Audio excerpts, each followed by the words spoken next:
ബാർക്കോഴ കേസിൽ സർക്കാരിന് വീണ്ടും തിരിച്ചടി.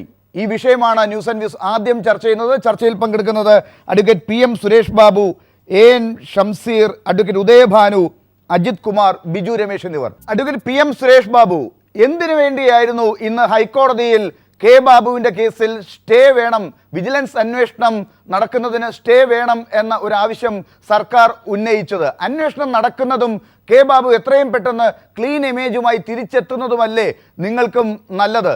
എന്തുകൊണ്ട് അത് തടയുന്നതിനുള്ള ശ്രമം ഉണ്ടായി?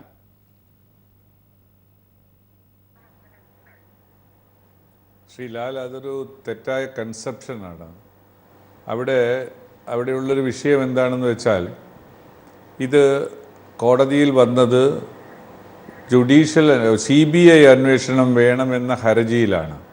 അപ്പോൾ CBI അന്വേഷണം വേണമെന്ന ഹർജി തീർപ്പാകുന്നത് വരെ കോടതി എന്താണോ നിഗമനത്തിലെത്തുന്നത് എന്നതിനെക്കുറിച്ച് നമുക്കൊരു സങ്കല്പമില്ലാത്ത സാഹചര്യത്തിൽ ആ അന്വേഷണം വരുന്നത് വരെ FIR രജിസ്റ്റർ ചെയ്യണമെന്ന താഴത്തെ കോടതിയിലെ വിധി സ്റ്റേ ചെയ്യണമെന്നുള്ള ഒരു ഉപഹർജി പോലെ അവിടെ കൊടുത്തെന്ന് മാത്രമേ ഉള്ളൂ. ആ പെറ്റീഷനകത്ത് അല്ലെങ്കിൽ നിലനിൽക്കുന്ന കേസിനകത്ത് ഒരു സ്റ്റേ പെറ്റീഷന് നിയമപരമായ സാങ്കത്യമില്ല. പക്ഷേ ഇത് തീർപ്പാകുന്നത് വരെ 2 FIR വരേണ്ടതില്ല. CBI അന്വേഷണത്തിന് കോടതി ഉത്തരവിടുന്ന സാഹചര്യം വന്നാൽ ഇവിടെ അത് വേണ്ടല്ലോ. അതുകൊണ്ട് അതുവരെ തടയണമെന്നുള്ള ഒരു സതുദ്ദേശപരമായ താങ്കൾ പറയുന്നത് വിശ്വാസത്തിൽ എടുക്കാമായിരുന്നു, അത് എല്ലാവരും അംഗീകരിക്കുകയും ചെയ്യുമായിരുന്നു. ഒരു പക്ഷേ അവിടെ കൊണ്ട് കാര്യങ്ങൾ കഴിഞ്ഞിരുന്നുവെങ്കിൽ. പക്ഷേ പിന്നീട് ഏറെ താല്പര്യം ഈ സ്റ്റേ കിട്ടുന്നതിന് തന്നെയാണ് എന്നുള്ള രീതിയിലാണ് പിന്നീട് അതിനുവേണ്ടി പ്രത്യേക ഹർജി സ്റ്റേക്ക് വേണ്ടി കൊടുക്കുകയുണ്ടായത്. അതും തള്ളിപ്പോയപ്പോൾ പെട്ടെന്ന് തന്നെ ശ്രീ ബാബു തന്നെ നേരിട്ട് റിട്ടുമായി ഇറങ്ങി. അതായത് ഇത് സൂചിപ്പിക്കുന്നത് അങ്ങ് പറഞ്ഞതുപോലെയുള്ള ആദ്യ ഘട്ടത്തിൽ ഒരു അവിടെ കോടതിയിലെ വാദത്തിനിടയിൽ വന്ന ഒരു ഉപഹർജി പോലെ അല്ല, ഇത് തന്നെയായിരുന്നു മുഖ്യ ലക്ഷ്യം എന്നുള്ളതാണ്. അല്ല, ബാബുവിന് ആ ഹർജി കൊടുക്കുന്നതിനുള്ള നിയമപരമായ എല്ലാ അധികാരവും അവകാശവുമുണ്ട്. ബാബുവിനെതിരായി, ശ്രീ കെ ബാബുവിനെതിരായി ഒരു FIR രജിസ്റ്റർ ചെയ്യണമെന്ന് പറഞ്ഞാൽ തനിക്കെതിരെ FIR രജിസ്റ്റർ ചെയ്യേണ്ട കാര്യങ്ങളില്ല, അല്ലെങ്കിൽ അതിന് പ്രത്യേക നിയമപരമായ സാങ്കത്യമില്ല എന്ന് പറഞ്ഞ് മേൽക്കോടതിയെ സമീപിക്കാനുള്ള സ്വാതന്ത്ര്യം മുഴുവൻ കെ ബാബുവിനുണ്ട്. പക്ഷേ വിജിലൻസ് ആ കാര്യത്തിൽ എടുക്കേണ്ടുന്ന സമീപനമാണ് ആദ്യം വിജിലൻസ് എടുത്തത്. അത് സ്വീകരിക്കപ്പെടുന്നില്ല എന്ന് വന്നതോടുകൂടി ബാബു അദ്ദേഹത്തിൻ്റെതായ നടപടിയെടുത്തിട്ടുണ്ടാകാമെന്നാണ് ഞാൻ മനസ്സിലാക്കുന്നത്. ബോധപൂർവം മറക്കുന്നതാണോ എന്ന് എനിക്കറിയില്ല. ഇതിനിടയിൽ ഒരു ഘട്ടം ഉണ്ടായല്ലോ, 1:45 കോടതി പരിഗണിച്ചത് അതാണല്ലോ. അഡ്വക്കേറ്റ് ജനറൽ തന്നെ പിന്നീട് ഒരു പ്രത്യേക ഹർജി സമർപ്പിച്ചല്ലോ. ആ കാര്യം എന്തുകൊണ്ടാണ് അങ്ങ് വിട്ടുപോകുന്നത്?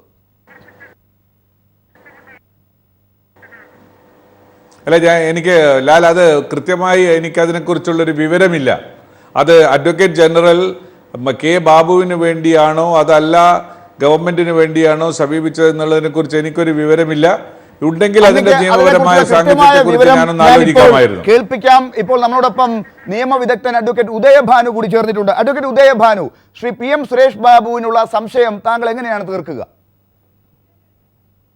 സാർ, ഇവിടെ നിഷ്കളങ്കമായ രീതിയിൽ അത് അവതരിപ്പിച്ചതുപോലെ അത്രയ്ക്ക് നിഷ്കളങ്കമായ രീതിയിലൊന്നും ആയിരുന്നില്ല കോടതിയിൽ നടന്ന കാര്യങ്ങൾ.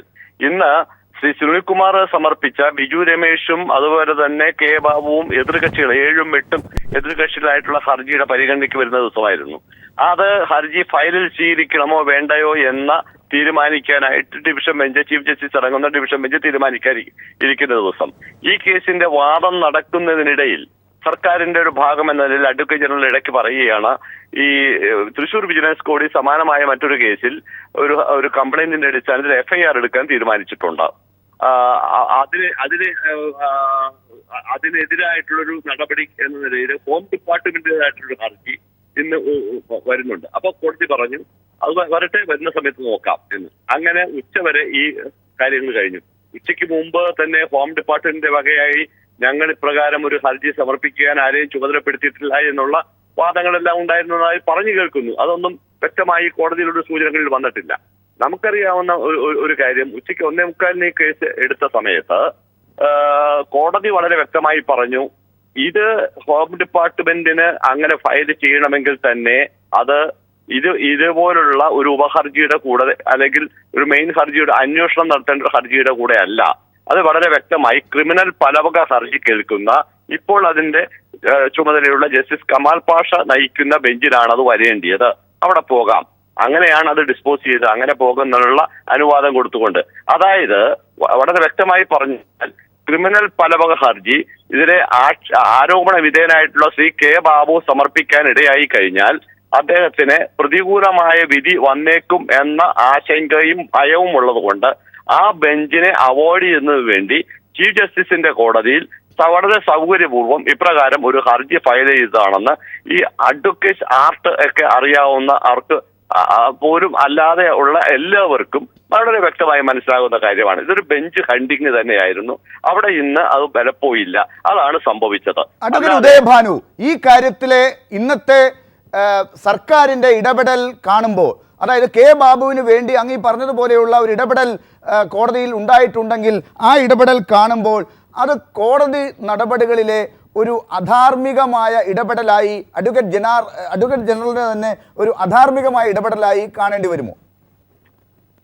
സ്വതന്ത്രമായിട്ടുള്ള പ്രവർത്തനങ്ങൾ വളരെ കടന്നുകയറ്റം എന്ന നിലയ്ക്കും അതേപോലെ തന്നെ കീഴ്ക്കോടതികൾ വിജിലൻസ് അടക്കമുള്ള സംവിധാനങ്ങൾ വളരെ സൂക്ഷ്മവും സുതാര്യവും നിഷ്പക്ഷവുമായിട്ട് പ്രവർത്തിക്കണമെന്നുള്ള നിർബന്ധ ബുദ്ധിയോടുകൂടി പ്രവർത്തിക്കുമ്പോൾ അതിനെതിരായ നിലപാടുകൾ എടുക്കുകയാണ്. ഇവിടെയാണ് ശ്രീ ലാൽ നാം മനസ്സിലാക്കേണ്ടത്. മാസങ്ങൾക്ക് മുമ്പ് ജസ്റ്റിസ് അലക്സാണ്ടർ തോമസ് ഒരു ഹർജി തീർപ്പാക്കവേ പറയുകയുണ്ടായി, വിജിലൻസ് സംവിധാനം മെച്ചപ്പെട്ടതാണെങ്കിൽ കുറ്റപ്പെട്ടതാണെങ്കിൽ അത് സ്വതന്ത്രമാകണം. ആ സ്വതന്ത്രമായിട്ടല്ല ഇപ്പൊ പ്രവർത്തിക്കുന്നത്. അതുകൊണ്ട് ഇത് ഏതെല്ലാം രീതിയിൽ സ്വതന്ത്രമായിട്ട് പ്രവർത്തിക്കാൻ കഴിയുമെന്നതിനെ സംബന്ധിച്ച് 2 അഭിഭാഷകരെ ചുമതലപ്പെടുത്തി ഒരു അഭിഭാഷക കമ്മീഷൻ നിയമിക്കുകയുണ്ടായി. ആ അഭിഭാഷക കമ്മീഷൻ പ്രവർത്തനം നടപ്പിൽ വരുമെന്ന സംസ്ഥാന സർക്കാർ ആ റിട്ട് ഹർജിയിൽ അപ്പീൽ ഫയൽ ചെയ്ത് ഇപ്പൊ സ്റ്റേ വാങ്ങിയിരിക്കുകയാണ് ഈ ജസ്റ്റിസ് അലക്സാണ്ടർ തോമസിന്റെ വിധിക്ക്. അത് സൂചിപ്പിക്കുന്നത് ഈ സംസ്ഥാനത്ത് സ്വതന്ത്രമായിട്ടുള്ള വിജിലൻസ് സംവിധാനം പ്രവർത്തിക്കാൻ ഞങ്ങൾ അനുവദിക്കുകയില്ല ഏത് നിലയ്ക്കും എന്ന് ഈ ഗവൺമെന്റ് ഇച്ഛാശക്തിയോടുകൂടി തീരുമാനിക്കുകയും അത് നടപ്പാക്കുന്നതിന് വേണ്ടി ഡിവിഷൻ ബെഞ്ചിന് ഹർജിയുമായിട്ട് പോകാൻ വരെ സന്നദ്ധരായിരിക്കുന്നു. അങ്ങനെയുള്ള ഈ ഗവൺമെന്റ് ഈ വിജിലൻസ് അന്വേഷണം നടത്തിയാൽ എവിടെ എന്ത് തീർപ്പാണ് വരാൻ പോകുന്നത്? അതിനിടയിൽ താങ്കൾ സ്റ്റുഡിയോയിലേക്ക് എത്തിച്ചേരുമെന്നും പ്രതീക്ഷിക്കുന്നു. ശ്രീ എൻ ഷംസീർ, നേരത്തെ ശ്രീ അഡ്വക്കേറ്റ് PM സുരേഷ് ബാബു പറഞ്ഞത് സാധാരണ രീതിയിലുള്ള ഒരു കോടതി നടപടിക്രമത്തിനിടയിൽ സ്റ്റേക്ക് വേണ്ടി പറയുകയും അത് ലഭിച്ചില്ല എന്നുള്ളതും ആണ്. അതിന് വളരെ കൂടുതലായി ഒരു പരിഗണന കൊടുക്കേണ്ടതില്ല, ഒരു തിരിച്ചടിയായൊന്നും കാണേണ്ടതില്ല എന്നാണ്. അതിപ്പോൾ അഡ്വക്കേറ്റ് ഉദയഭാനു അവിടെ നടന്ന സംഭവങ്ങൾ വിവരിക്കുകയും ചെയ്തു. ഇത് ഉമ്മൻചാണ്ടിയുടെ കുരുട്ടുബുദ്ധിക്കേറ്റ തിരിച്ചടി എന്ന് കോടിയേരിയും പ്രതിപക്ഷവും ഒക്കെ ഉറച്ചു വിശ്വസിക്കുന്നതിന് കാരണമെന്ത്?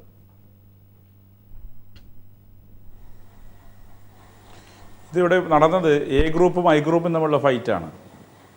ഇവിടെ എ ഗ്രൂപ്പിന് വേണ്ടിയാണ് അഡ്വക്കേറ്റ് ജനറൽ വാദിച്ചത്, ഐ ഗ്രൂപ്പിൻ്റെ വിജിലൻസ് പോക്കാണെന്ന് പറഞ്ഞുകൊണ്ട്. ഇവിടെ വളരെ ക്ലിയറായി കാണേണ്ടത് ഈ ഗവൺമെൻറ്റിന് ഇത്രമാത്രം പ്രഹരമേറ്റ കാലം ഇതിനും ഉണ്ടായിട്ടുണ്ടോ? ഇതിൻ്റെ തുടക്കം മുതൽ കോടതി ഇടപെടലുണ്ടായില്ലേ? നിങ്ങൾക്ക് ഓർമ്മയില്ലേ? പാമോയിൽ കേസുമായി ബന്ധപ്പെട്ട് വിജിലൻസ് എൻക്വയറി പ്രഖ്യാപിച്ചപ്പം ജഡ്ജിയെ ഭീഷണിപ്പെടുത്തി. തുടർന്ന് എത്രമാത്രം കമൻറ്റുകൾ, റിമാർക്കുകൾ ഗവൺമെൻറ്റിനെതിരെ വന്നു. അതിലേറ്റവും ഒടുവിലത്തെ ഉദാഹരണം മാത്രമാണ്, ഏറ്റവും ഒടുവിലത്തേത് മാത്രമാണ് ഇന്നിപ്പോൾ ഉണ്ടായിട്ടുള്ളത്. ഇന്നിപ്പം ബാബുവിൻ്റെ കേസുമായി ബന്ധപ്പെട്ട് വിജിലൻസ് കോടതിയുടെ ഉത്തരവിന് സ്റ്റേ ഹൈക്കോടതി കൊടുക്കാതിരുന്നിട്ടുള്ളത്. അപ്പോൾ യഥാർത്ഥത്തിൽ എല്ലാവർക്കും അറിയാം ഈ ഗവൺമെൻറ്റിൻ്റെ അഴിമതിക്കാരുടെ ഗവൺമെൻറ്റാണ് എന്ന്. ഇടതുപക്ഷ ജനാധിപത്യമാണ് ഈ കാലത്ത് നമ്മുടെ മന്ത്രിമാർ അവാർഡ് ഏറ്റുവാങ്ങാൻ ഓടി വാങ്ങിയെങ്കിൽ ഈ ഗവൺമെൻറ്റിൻ്റെ മന്ത്രിമാർ ഓടുകയാണ് ഓരോ കോടതിയിലേക്ക്. വിജിലൻസ് കോടതിയിൽ നിന്ന് ക്രിമിനൽ കോടതിയിലേക്ക്, ക്രിമിനൽ കോടതിയിൽ നിന്ന് ഫസ്റ്റ് ക്ലാസ് കോടതിയിലേക്ക്.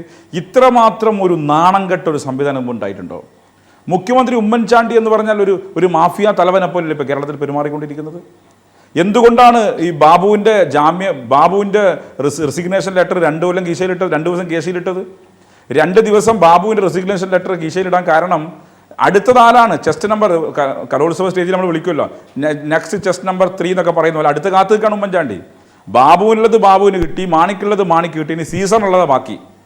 ഏതായാലും ഒരു സംശയവും വേണ്ട, സീസറിന് ഒന്നുകിൽ സർക്കാരിൻ്റെ ഭാഗത്ത് നിന്ന് കിട്ടും, കോടതിയുടെ ഭാഗത്ത് നിന്ന് കിട്ടും, അല്ലെങ്കിൽ കേരളത്തിലെ ജനങ്ങൾ വളരെ കൃത്യമായി മുതലും പലിശയും സഹിതം സീസറിന് കൊടുത്തോളുമെന്ന ബോധ്യമാണ് ഞങ്ങൾക്കുള്ളത്. ഈ സർക്കാരിന് ഒരു നിമിഷം പോലും തുടരാൻ അനുവാദമില്ല. ആത്മാഭിമാനം എന്ന് പറയുന്ന ഒരു സാധനം ഈ സർക്കാരിനുണ്ടെങ്കിൽ രാജിവെക്കേണ്ട നിമിഷം അതിന് ജനവിധി തരേണ്ടതാണ്.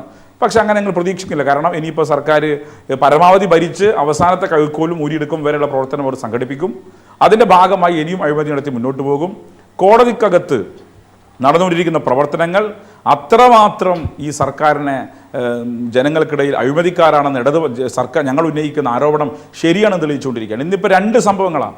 ഇത് നാണംകെട്ട ദിവസമാണ് ഈ സർക്കാരിൻ്റെ. ഒന്ന്, ഒരു കമ്മീഷന് മുമ്പാകെ ഒരു മുഖ്യമന്ത്രി ഹാജരാവേണ്ട അവസ്ഥ വന്നു. ഒന്ന്. രണ്ടാമത്തത്, ഈ പറയുന്ന ഹൈക്കോടതിയുടെ ഡിവിഷൻ ബെഞ്ചിന്റെ ചൊട്ട് കിട്ടി ഈ സർക്കാരിന്. ഇത് രണ്ടും കാണിക്കുന്നത് ജനുവരി 25 എന്ന് പറയുന്ന ദിവസം ഉമ്മൻചാണ്ടി സർക്കാരിന്റെ ഒരു ബ്ലാക്ക് ഡേ ആണ്. ഡോക്ടർ ബിജു രമേശ്, താങ്കൾക്ക് കൂടി എതിരായിട്ടുള്ള വിജിലൻസ് കോടതിയുടെ വിധിയാണ് കഴിഞ്ഞ ദിവസം തൃശ്ശൂർ വിജിലൻസ് കോടതിയിൽ നിന്നുണ്ടായത്. ഒരു കണക്കിന് ഇന്ന് ഇത് സ്റ്റേ കിട്ടിയിരുന്നുവെങ്കിൽ താങ്കൾക്കെതിരെയുള്ള അന്വേഷണം കൂടി ആണ് അവിടെ അവസാനിക്കുക. ഇത് താങ്കൾക്ക് കൂടി ഇഷ്ടപ്പെടുന്ന ഒരു തീരുമാനമായിരുന്നോ സർക്കാരിൻ്റെ ഭാഗത്തു നിന്ന് ഉണ്ടാകാൻ പോയത്? എന്തുകൊണ്ടാണ് ഇന്ന് ഈ രീതിയിൽ സർക്കാരിന് ഒരു തിരിച്ചടി ഉണ്ടായതായി താങ്കൾ മനസ്സിലാക്കുന്നത്? ഒന്നാമത് കേരളത്തിലെ ജനങ്ങളും കോടതിയും ഒക്കെ ഇത് വളരെ വ്യക്തമായി കണ്ടുകൊണ്ടിരിക്കുന്നതാണ്. ഇവിടെ നടക്കുന്ന കാര്യങ്ങളും അവർക്ക് സത്യാവസ്ഥ ജനത്തിന് മനസ്സിലാവുന്നുണ്ട്, കോടതിക്ക് മനസ്സിലാവുന്നുണ്ട്. മനസ്സിലാവാത്ത ഇവിടെ ഒരാൾക്ക് മാത്രമേ ഉള്ളൂ, മുഖ്യമന്ത്രിക്ക് മാത്രമേ ഉള്ളൂ.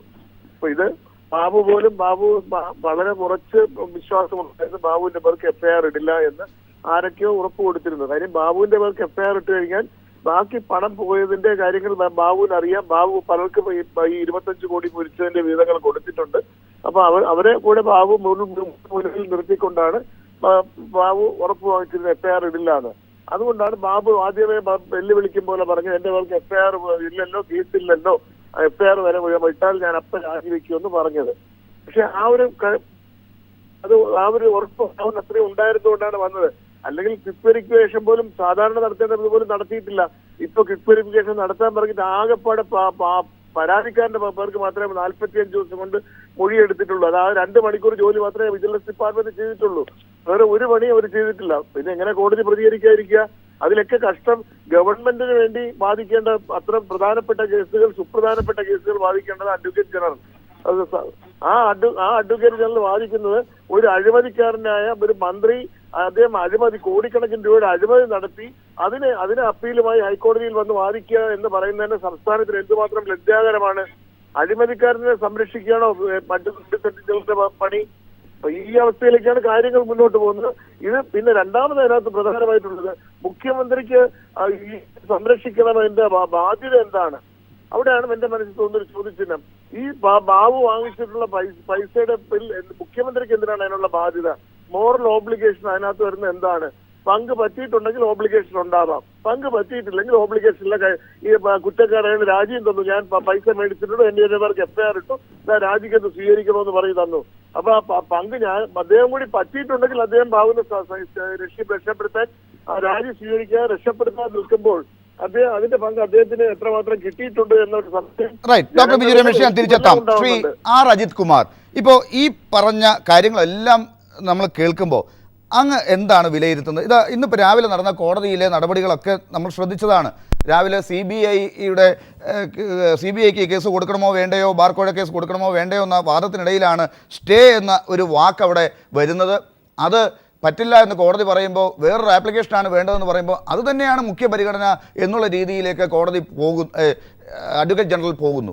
ഇത് സർക്കാരിൻ്റെ ആഭ്യന്തര വകുപ്പ് അറിഞ്ഞല്ല എന്നുള്ളൊരു ചർച്ച വരുന്നു. അതിനിടയിൽ ആഭ്യന്തര വകുപ്പുമായി ചർച്ച നടന്നു എന്നുള്ളൊരു വാദം വരുന്നു. ഇതെല്ലാം കഴിഞ്ഞ് ഏറ്റവും അവസാനം ആ ഹർജിയും തള്ളുന്നു. ഇതുവരെയും കെ ബാബുവിൻ്റെ രാജി സ്വീകരിക്കപ്പെട്ടതായി നമുക്കറിയില്ല. സർക്കാരിനെ വിശ്വാസത്തിലെടുക്കുമോ ജനം? ഇക്കാര്യത്തിൽ സർക്കാരിൻ്റെ ഒളിച്ചുകളിയാണ് ജനങ്ങളുടെ മുമ്പിൽ അനാവൃതമാകുന്നത്. കാരണം ബാർക്കോഴ ഒരു യാഥാർത്ഥ്യമാണെന്ന് ആർക്കാണ് അറിയാൻ വയ്യാത്തത്? കെ ബാബു മന്ത്രിയായപ്പോൾ മുതൽ അദ്ദേഹം ചില ബാറുകാരുടെ കയ്യാളെ പോലെയാണ് പെരുമാറിയത്. അദ്ദേഹത്തിനെതിരെ ആക്ഷേപമുണ്ടായിരുന്നു. വ്യക്തിപരമായി ഞാൻ തന്നെ അദ്ദേഹത്തിൻ്റെ ശ്രദ്ധപ്പെടുത്തിയിട്ടുണ്ട്. അപ്പോൾ അദ്ദേഹം എന്നോട് പറഞ്ഞത് എല്ലാ ബാറുകാരുമായും ബന്ധമുള്ള എക്സൈസ് മന്ത്രിയാണ് ഞാൻ പറഞ്ഞു നിങ്ങൾ കുഴപ്പത്തിലാവും, നിങ്ങൾ ബാറുകാരുമായിട്ടുള്ള ബന്ധമുണ്ടെന്ന് എസ്റ്റാബ്ലിഷ് ചെയ്താൽ നിങ്ങൾ കുഴപ്പത്തിലാവും. അതിനുശേഷമാണ് അറിയുന്നത് ഏതാനും 3-4 ബാറുകാരുടെ വ്യക്താവായി പുള്ളി മാറുന്നു, അദ്ദേഹം മന്ത്രി മാറുന്നു. അങ്ങനെ മന്ത്രി മാറാൻ പാടുണ്ടോ? ഇവിടുത്തെ ബാറുകാർ ഈ ഭരണകൂടത്തിൽ ഈ 5 വർഷം 4.5 വർഷം ഭരണത്തിലിരിക്കുമ്പോൾ ബാറുകാർ വല്ല എത്തിക്സ് ഉള്ളവരാണോ ബാറുകാർ? രണ്ടിടത്തും എല്ലായിടത്തും പൈസ കൊടുക്കും. പൈസ അവർക്ക് അധികമായിട്ടുണ്ട്. ഇപ്പോൾ എല്ലായിടത്തും ചോദിക്കുന്നവർക്കൊക്കെ പൈസ കൊടുത്ത് അതിൻ്റെ തെളിവ് ശേഖരിച്ച് കയ്യിൽ വെക്കുന്നവരല്ലേ? അത് പൈസ എല്ലാവർക്കും വലിയ പണം കൊടുത്തവരാണ്. ഇനി കൊടുത്തവരൊക്കെ പുറത്ത് പറയാൻ പോകുന്നതേ ഉള്ളൂ കൂടുതലായി. അതുകൊണ്ട് ഈ ബാറുകാരെ വിശ്വസിച്ച് അവരുടെ പണം വാങ്ങി എൻ്റെ കൈകൾ ശുദ്ധമാണെന്ന് കെ ബാബു പറഞ്ഞാൽ ജനം വിശ്വസിക്കുമോ? ഇല്ല, ഒരിക്കലുമില്ല. ഇവിടെ സംഭവിച്ചത് VM സുധീരനെ തോൽപ്പിക്കാൻ ശ്രീ ഉമ്മൻചാണ്ടി നടത്തിയ ഒരു എന്താ അതിവേഗം പോയ ഒരു പ്രവർത്തനം, അത് കുളത്തിലായി, വെള്ളത്തിലായി. അല്ലാതെ ഉമ്മൻചാണ്ടിക്കോ കെ ബാബുവിനോ ഇവിടുത്തെ ഏതെങ്കിലും രാഷ്ട്രീയക്കാർക്കോ ഇവിടെ ബാറുകളെല്ലാം പൂട്ടണമെന്ന് ആത്മാർത്ഥമായ ആഗ്രഹമുണ്ടോ? ആഗ്രഹിക്കുന്ന 3-4 പേര് സുഗതകുമാരി ടീച്ചറിനെ പോലെ ചില ആൾക്കാർ കാണും. ഇപ്പോൾ ഇത് കോടതിയുടെ ചെമലിൽ ചാരി രക്ഷപ്പെടാമെന്നുള്ള ആഗ്രഹം തരിപ്പണമായി. അതുകൊണ്ട് ബാർക്കോഴ കേസിൽ ഗവൺമെൻറ്റിൻ്റെ നടപടികളെ ആരും വിശ്വസിക്കുന്നില്ല. അതുകൊണ്ടല്ലേ കോടതി പോലും കോടതിയുടെ വാക്കുകൾ ജനങ്ങളുടെ വാക്കുകളാണ് പ്രതിഫലിക്കുന്നത്. ഓരോന്നോരോന്ന് പൊഴിഞ്ഞു വീഴുന്നത് അതുകൊണ്ടാണ്. ബാർക്കോഴ കേസിൽ ജനങ്ങൾ വിശ്വസിക്കുന്നു, അഴിമതി നടന്നു. Right. Advocate PM Suresh Babu, അതാണ് പൊതുസമൂഹത്തിൽ നിന്ന് വരുന്ന ചില നിരീക്ഷണങ്ങൾ. അത് നിങ്ങളെപ്പോലുള്ള കോൺഗ്രസ്സുകാർ കേൾക്കണ്ടേ? ഇത് സർക്കാരിനെ ഉപദേശിക്കണ്ടേ? തെറ്റുകൾ വരാതെ നോക്കണ്ടേ? തെരഞ്ഞെടുപ്പിലേക്ക് പോകുന്നതിന് മുമ്പുള്ള ഇമേജ് രക്ഷിക്കുക എന്ന് പറഞ്ഞ ഒരു കാര്യമുണ്ടല്ലോ. ആ സന്ദർഭത്തിൽ പോലും ഇവിടെ ആരെയോ രക്ഷിക്കാൻ വേണ്ടിയുള്ള ശ്രമം നടക്കുന്നത് പോലെയുള്ള ചെയ്തികൾ ഉണ്ടാകുന്നു.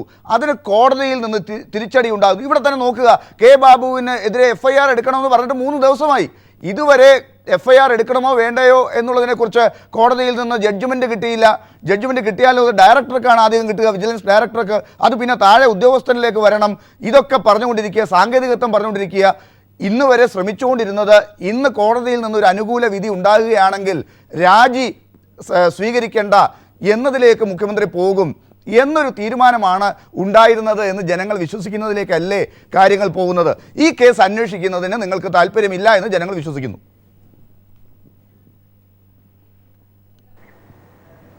അല്ല, ജനങ്ങൾ എന്നത് ഒരു ആപേക്ഷികമായ ഒരു നിർവചനമാണല്ലോ. ശ്രീ ലാല് മുന്നിൽ കാണുന്ന ജനങ്ങളല്ല ഞാൻ മുന്നിൽ കാണുന്നതെങ്കിൽ അതിൻ്റെ ഒരു വെറാസിറ്റി വേറെ തന്നെയാണല്ലോ. അപ്പം നമ്മൾ അതിനെ അങ്ങനെ ഒരു നിഗമനത്തിലേക്ക് എത്താൻ ശ്രമിക്കാതിരിക്കുക. പൊതുസമൂഹത്തിൻ്റെ മുമ്പിൽ നമുക്ക് വ്യാഖ്യാനിക്കാൻ കഴിയുന്ന രീതികൾ എന്ത്, പ്രവൃത്തി എന്ത്, ഇതൊക്കെയാണല്ലോ വസ്തുത. ഇവിടെ ഈ ചർച്ചയിൽ ആളെ ഒറ്റതിരിച്ച് ഒരു മാത്രമാണല്ലോ ഈ ഗവൺമെൻറ്റിനെ പിന്തുണയ്ക്കുന്നതായി തോന്നുന്ന ഒരാൾ. അപ്പോൾ ബാക്കിയുള്ള മുഴുവൻ ആളുകളും ലാലും ഒരുമിച്ചിരുന്നു കൊണ്ട് പൊതുസമൂഹത്തിൻ്റെ മൊത്തം അവകാശം ഏറ്റെടുത്ത് എന്നോടിങ്ങനെ ചോദിച്ചാൽ ഞാനതിന് മറ്റെന്താ മറുപടി പറയുക? PM സുരേഷ് ബാബു, അതിനകത്തൊരു തെറ്റിദ്ധാരണ ഉണ്ടാകാതിരിക്കാൻ വേണ്ടി ഞാനൊന്ന് ഇടപെട്ട് പറയട്ടെ. മുൻപും പലതവണ പറഞ്ഞിട്ടുള്ളതാണ്, സർക്കാരിനെ പ്രതിനിധീകരിച്ച് ഒരാളല്ലേ ചർച്ചയിൽ ഉണ്ടാകുക. പിന്നെ മറ്റു പല സ്ഥാപനങ്ങളെ പ്രതിനിധീകരിച്ചാണ് ഇവിടെ ബാക്കിയുള്ള പ്രതിപക്ഷത്തു നിന്ന് ഒരാളുണ്ട്, കോടതിയിൽ കാര്യങ്ങൾ കണ്ട ഒരു വക്കീലുണ്ട്, ഈ കേസിലെ കോടതി കേസെടുക്കണമെന്ന് പറഞ്ഞ മറ്റൊരാൾ കൂടിയുണ്ട്, ബിജു രമേശ്, മാധ്യമപ്രവർത്തകനായ ശ്രീ അജിത് കുമാർ പൊതുസമൂഹത്തിൻ്റെ ഭാഗമായി മറ്റൊരു ഭാഗത്തുണ്ട്. ഇവരെല്ലാവരും നിങ്ങൾക്ക് വേണ്ടി പറയണമെന്ന് പറഞ്ഞാൽ എങ്ങനെ നടക്കും? ഞാനൊരു 5 കോൺഗ്രസ്സുകാരെ കൂടെ ഈ ചർച്ചയിൽ കൊണ്ടുവരാൻ തയ്യാറാണ് നിങ്ങൾ വരുമെങ്കിൽ. അല്ല ലാൽ, ഒരു കാര്യമുണ്ട്. ഈ PM സുരേഷ് ബാബുവിനെ പോലെ കറകളഞ്ഞ കൈകൾ പരിശുദ്ധിയുള്ള കോൺഗ്രസ്സുകാരുണ്ട്. അവർ നേതൃത്വത്തിലേക്ക് വരാൻ വേണ്ടിയാണ് പൊതുസമൂഹം ആഗ്രഹിക്കുന്നത്, ഞങ്ങളെപ്പോലുള്ള ആൾക്കാർ ആഗ്രഹിക്കുന്നത്. അല്ലാതെ അഴിമതിക്കാർ മന്ത്രിമാരാകണമെന്നല്ല, ഈ അഴിമതി ആരോപണ വിധേയർ ഇവിടെ നേതാക്കന്മാരെ വരണമെന്നല്ല. ശ്രീ PM സുരേഷ് ബാബുവിനെ കോഴിക്കോട്ട് തളച്ചിടാൻ ആഗ്രഹമില്ലാത്ത ശ്രീ അജിത് കുമാറിനെ പോലുള്ളവരാണത് പറയുന്നത്. ശ്രീ സുരേഷ് ബാബു,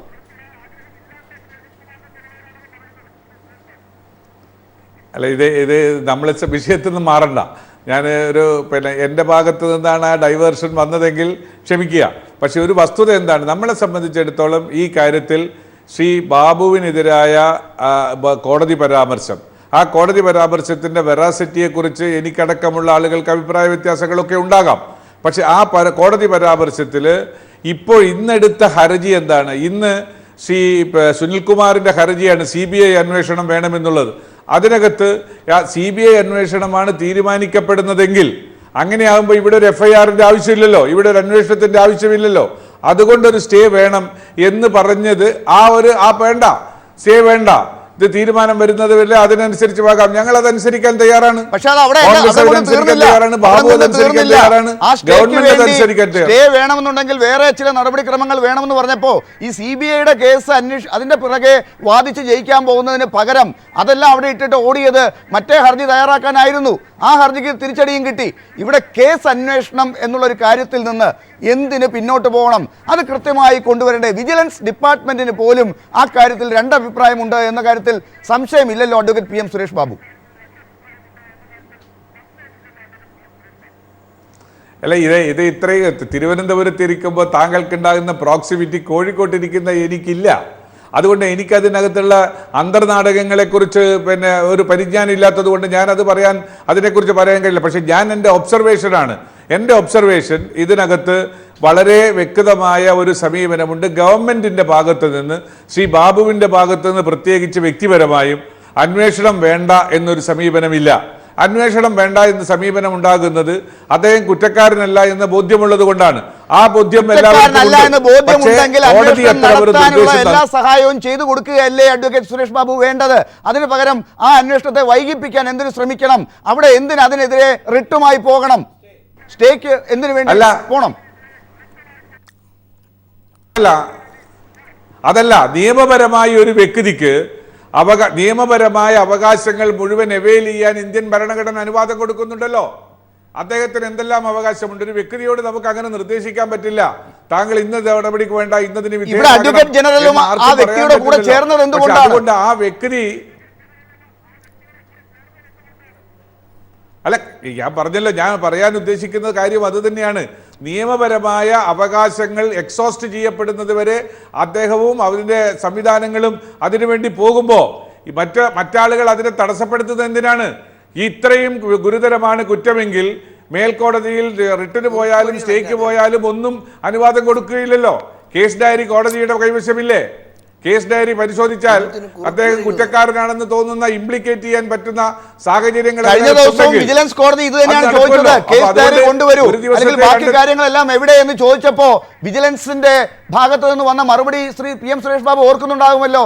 അതെല്ലാം ലോകായുക്തയിൽ ഇരിക്കുകയാണെന്നാണ്. അങ്ങനെ ലോകായുക്തയുടെ പേര് പറഞ്ഞ് വിജിലൻസിനെ അടച്ചുപൂട്ടാൻ നോക്കണ്ട എന്ന് അന്ന് കോടതി പറഞ്ഞു. ഇന്നും എന്താണ് പറഞ്ഞത് കോടതി? അന്നത്തെ വിധിയിൽ യാതൊരു കുഴപ്പവുമില്ല, ആ വിധി ശരി തന്നെയാണ് നിയമപരമായി എന്നാണ് പറഞ്ഞത്. ഇനി അതിനകത്ത് കെ ബാബുവിന് ഇൻഡിവിജ്വലായി പോകാനുള്ള എല്ലാ അവകാശവും ഉണ്ടെങ്കിൽ അത് ഏത് കള്ളത്തരം ചെയ്ത ആളുകൾക്കും ഉള്ള അവകാശമാണല്ലോ. ആ കൂട്ടത്തിലേക്ക് എന്തിനും ശ്രീ കെ ബാബുവിനെ കൂടി എടുത്തു വയ്ക്കണം?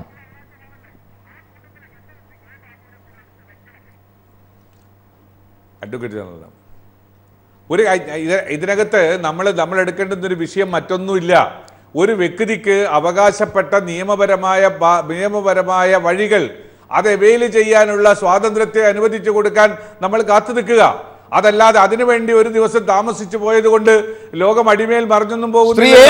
ഒരു ദിവസം കൂടി താമസിച്ചതുകൊണ്ട് എന്താണ് കാര്യം? ഈ കേസ് ഇന്ന് തന്നെ തീർപ്പാക്കുന്നതിന് വേണ്ടി എല്ലാവരും എന്തിന് നിർബന്ധം പിടിക്കുന്നു എന്നാണ്. അത് കോടതിക്കും മനസ്സിലായില്ല, നിങ്ങളെപ്പോലുള്ളവർക്കും ആർക്കും മനസ്സിലാകുന്നില്ല.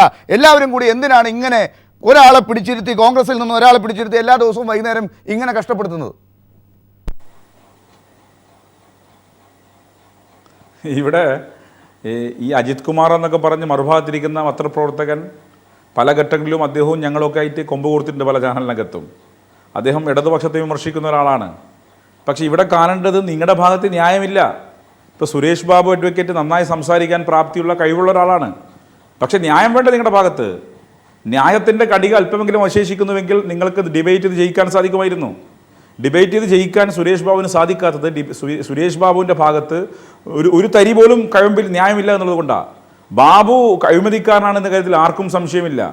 ബാബു അഴിമതിക്കാരനാണെന്ന് ഇപ്പോൾ കോടതി കൂടി കണ്ടെത്തിയിരിക്കുന്നു. ബാബു മാത്രമല്ല എന്ന അഭിപ്രായമാണ് ഞങ്ങൾക്ക്. അത് തന്നെയാണ് സുരേഷ് ബാബു സൂചിപ്പിക്കുന്നത്. എന്തിന് അദ്ദേഹത്തിൽ മാത്രം ഒറ്റ തിരിഞ്ഞ് ആക്രമിക്കുന്നു? അദ്ദേഹം മാത്രമല്ലല്ലോ, അതിൻ്റെ ക്യാപ്റ്റനായിരിക്കുന്ന ഉമ്മൻചാണ്ടി ഉണ്ടല്ലോ. അഴിമതിയുടെ എപ്പിസെന്റർ പ്രഭവകേന്ദ്രം മുഖ്യമന്ത്രി ഓഫീസാണല്ലോ. ആ മുഖ്യമന്ത്രി ഓഫീസ് കൂടി മുഖ്യമന്ത്രിയും മുഖ്യമന്ത്രിയുടെ കൂട്ടാളികളുമാണല്ലോ. മുഖ്യമന്ത്രി ഉൾപ്പെടെ ഈ പറയുന്ന ബാബുവിനെ പിടിച്ചാൽ നെക്സ്റ്റ് ഉമ്മൻചാണ്ടിയാണ്. ചെന്നിത്തല ഒരു ഭാഗത്തുണ്ട്, PS ശിവകുമാർ വേറൊരു ഭാഗത്തുണ്ട്. അപ്പൊ ബാർ മുതലാളിമാരുടെ കൈക്കൂലി വാങ്ങിച്ച മന്ത്രിമാരാണ് ഭൂരിഭാഗവും. ഇപ്പൊ ലിസ്റ്റ് പുറത്താക്കിയിരിക്കുന്ന മധ്യനിര തകർന്നു, UDFന്റെ മധ്യനിര തകർന്നു. ഇനി ബാക്കിയിരിക്കുകയാണ്. ഇവർ പൂർണ്ണമായും തകർന്നടിയുന്ന കാര്യത്തിൽ ഞങ്ങൾക്കൊരു സംശയവുമില്ല. ഇവിടെ അന്തസ്സുണ്ടെങ്കിൽ ഇപ്പൊ രാജിവെച്ച് പോയിക്കോ. ഞങ്ങൾ മാണിയോട് എന്നാ പറഞ്ഞതാ, KM മാണിയോട് ഞങ്ങൾ ബഡ്ജറ്റുമായി ബന്ധപ്പെട്ട സമരം നടത്തുമ്പം ഇടതുപക്ഷത്തിന്റെ അല്ലെങ്കിൽ സമരത്തെ മാനിച്ചുകൊണ്ട് ഇപ്പൊ രാജിവെച്ചു പോയാൽ തൽക്കാലം തടികൈച്ചലാക്കാം. രാജിവെക്കാൻ നിന്നില്ല, പകരം എന്തുണ്ടായി? അവസാനം അപമാനിതനായി രാജിവെച്ച് ഒഴിയേണ്ടി വന്നു എന്നുള്ളതാണ്. അതിന് സമാനമായ സാഹചര്യം ഞാൻ ഇപ്പോൾ ഇവിടെ വീണ്ടും ഉരുത്തിരിഞ്ഞിരിക്കുന്നത്. ഇവിടെ ബാബുവും നേരത്തെ തന്നെ ആരോപണം ഉയർന്നു വന്ന പശ്ചാത്തലത്തിൽ ഈ ആരോപണത്തിൽ വസ്തുതയില്ല എന്ന് ബോധ്യപ്പെടുന്നതിന് ശേഷം ഞാൻ തിരിച്ചു വരാമെന്ന് പറയുന്നതിന് പകരം അവിടെ കടിച്ചു തൂങ്ങിയപ്പം ഒടുവിൽ കോടതിയുടെ റിമാർക്ക് ഉണ്ടായി, നാണം കെട്ട് ഇറങ്ങിപ്പോകേണ്ടി വന്നു. ബാബുവിനുണ്ടായ ഗതി, ഇവിടെ മാണിക്കുണ്ടായ ഗതി ഇനി ഉണ്ടാകാൻ പോകുന്നത് ഉമ്മൻചാണ്ടിക്കും ചെന്നിത്തലക്കും ശിവകുമാറിനുമായിരിക്കും. ഇന്ന് കോടതിക്കകത്ത് നടന്ന വാദം AI ഗ്രൂപ്പ് തമ്മിലാണ്. A ഗ്രൂപ്പിന് വേണ്ടിയാണ് വാദിച്ചത്. ഞാൻ ചോദിക്കുന്ന, അഴിമതിക്കാർക്ക് വേണ്ടി വാദിക്കാനാണ് അഡ്വക്കേറ്റ് ജനറലിന്റെ പണി? ഇവിടെ മറുഭാഗത്ത് ചർച്ചയിൽ പങ്കെടുക്കുന്ന അഡ്വക്കേറ്റ് ഉദയമാനുണ്ടെന്ന് ഞാൻ മനസ്സിലാക്കുന്നത്. യു ലളിത് എന്ന് പറയുന്ന ജഡ്ജിന്റെ ഒരു പ്രസംഗം ഇന്നലെ കൊച്ചിയിൽ വെച്ച് നടന്നിരുന്നു, പത്രങ്ങളിലുണ്ട്. അദ്ദേഹം പറഞ്ഞത് പ്രോസിക്യൂഷന്റെ പണി സർക്കാരിന്റെ എല്ലാ തെറ്റ, പ്രോസിക്യൂഷന്റെ പണി നിയമത്തെ സംരക്ഷിക്കലാണ്. ലളിത് എന്ന് പറയുന്ന ജഡ്ജി എന്ന് നടത്തിയ കമന്റാണ്. യഥാർത്ഥത്തിൽ അദ്ദേഹത്തിന്റെ വാക്കുകൾ കടമെടുത്തുകൊണ്ട് ഇവിടുത്തെ ഡയറക്ടർ ജനറൽ ഓഫ് പ്രോസിക്യൂഷനും ഇവിടുത്തെ അഡ്വക്കേറ്റ് ജനറലും ചെയ്യേണ്ടിയിരുന്നത് ഇതിനു വേണ്ടി വാദിക്കാതെ പകരം ബാബു രാജിവെച്ചു പോയി. ഇനി മറ്റു കാര്യങ്ങൾ നോക്കുന്നതായിരുന്നു. ദൗർഭാഗ്യവശാൽ ബാബു എന്ന അഴിമതിക്കാരന് വേണ്ടി വാദിക്കേണ്ട ചുമതല കൂടി അഡ്വക്കേറ്റ് ജനറൽ എന്ന് പറയുന്ന വ്യക്തി ഏറ്റെടുത്തിരിക്കുന്നു. അതോടൊപ്പം 48 മണിക്കൂർ പിന്നിട്ടിട്ടും രാജി സ്വീകരിക്കാൻ കേരളത്തിലെ മുഖ്യമന്ത്രി തയ്യാറാവുന്നില്ല. കാരണം മുഖ്യമന്ത്രി ഭയപ്പെടുന്നു. മടിയിൽ കനമുള്ളവന് മാത്രമേ വഴിയിൽ ഭയക്കൊണ്ടൂ എന്ന് പറഞ്ഞ പോലെ മുഖ്യമന്ത്രിയുടെ മടിയിൽ കനമുണ്ട്. ബാബു രാജിവെച്ചു കഴിഞ്ഞാൽ, ബാബുവിന്റെ രാജി സ്വീകരിച്ചാൽ നാളെ സംഭവിക്കാൻ പോകുന്ന കാര്യം എന്താണ് എന്ന് മുഖ്യമന്ത്രിക്ക് നല്ലതുപോലെ അറിയാം. അതുകൊണ്ടാണ് മുഖ്യമന്ത്രി ബാബുവിന്റെ രാജി 48 മണിക്കൂർ കീശയിലിട്ട് പോയത്. ഒടുവിൽ ഹൈക്കോടതിയുടെ പരാമർശം വന്നപ്പോഴാണ് അദ്ദേഹത്തിന് പറയേണ്ടി വന്നത് ഈ രീതിയിലേക്ക് കാര്യങ്ങൾ എന്നുള്ള കാര്യം. അതുകൊണ്ട് ഇത് വളരെ കൃത്യമായി നമുക്ക് മനസ്സിലാക്കാൻ സാധിക്കുന്ന കാര്യമാണ്. വളരെ ക്ലിയർ കട്ടായി ഈ ഗവൺമെന്റിനകത്തിരിക്കുന്ന അഴിമതിക്കാരാണ് എന്ന് തുടക്കം മുതൽ പാമോയിൽ, ടൈറ്റാനിയം, സോളാർ, പമ്പ്, അതിന് മറുപടി പറയേണ്ടതുണ്ട്. അഡ്വക്കേറ്റ് PM സുരേഷ് ബാബു അതിനൊരു മറുപടി തന്നിട്ട് നമുക്കൊരു ഇടവേളയിലേക്ക് പോവാം. മറുപടി.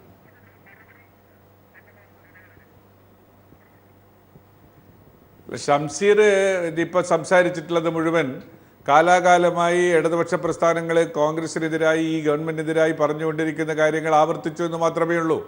അതിനകത്ത് ഒന്നും തന്നെ ഇതുവരെ ഒരു തരത്തിലുമുള്ള ഒരു ലീഗൽ ഫൂട്ടിംഗ് ഉണ്ടാക്കിയെടുക്കാനൊന്നും കഴിഞ്ഞിട്ടില്ല. അപ്പോൾ അതിനെക്കുറിച്ച് വളരെ വ്യക്തമായ ഒരു മറുപടി ഒന്നും നമുക്ക് ആവശ്യമില്ലല്ലോ. കാരണം എന്ത് കാര്യങ്ങളിലാണ്, ഏത് കാര്യങ്ങളിലാണ്, എല്ലാ വസ്തുതകൾ വന്നപ്പോഴും കേരളത്തിൻ്റെ മുഖ്യമന്ത്രി പറഞ്ഞത് എന്താ? ഏത് അന്വേഷണത്തെയും നേരിടാൻ ഞങ്ങൾ തയ്യാറാണ്, എന്താണെങ്കിലും തയ്യാറാണ്. അത് പറഞ്ഞിട്ട് എല്ലാ സംഗതികളെക്കുറിച്ചും നമ്മൾ കൊടുക്കേണ്ടുന്ന ആത്മാർത്ഥമായ സമീപനം കൊടുക്കുകയും ഈ വസ്തുതകൾ ഇങ്ങനെ പറഞ്ഞുകൊണ്ടേയിരിക്കുകയും ചെയ്യുകയാണ്. അതിന് അവിടുന്ന് മെയ് മാസം വരെ അത് പറഞ്ഞുകൊണ്ടിരിക്കും. ഷംസീറിന് അത് നിയമപരമായി ചെയ്യേണ്ട എല്ലാ കാര്യങ്ങളും ചെയ്തിട്ടുണ്ട് എന്ന് PM സുരേഷ് ബാബു വിശ്വസിക്കുന്നുണ്ടെങ്കിൽ പറയേണ്ടത് ഈ FIR ഇടാൻ പറഞ്ഞിട്ട് 3 ദിവസമായിട്ട് എന്തുകൊണ്ട് FIR ഇതുവരെ ഇട്ടില്ല ശ്രീ PM സുരേഷ് ബാബു?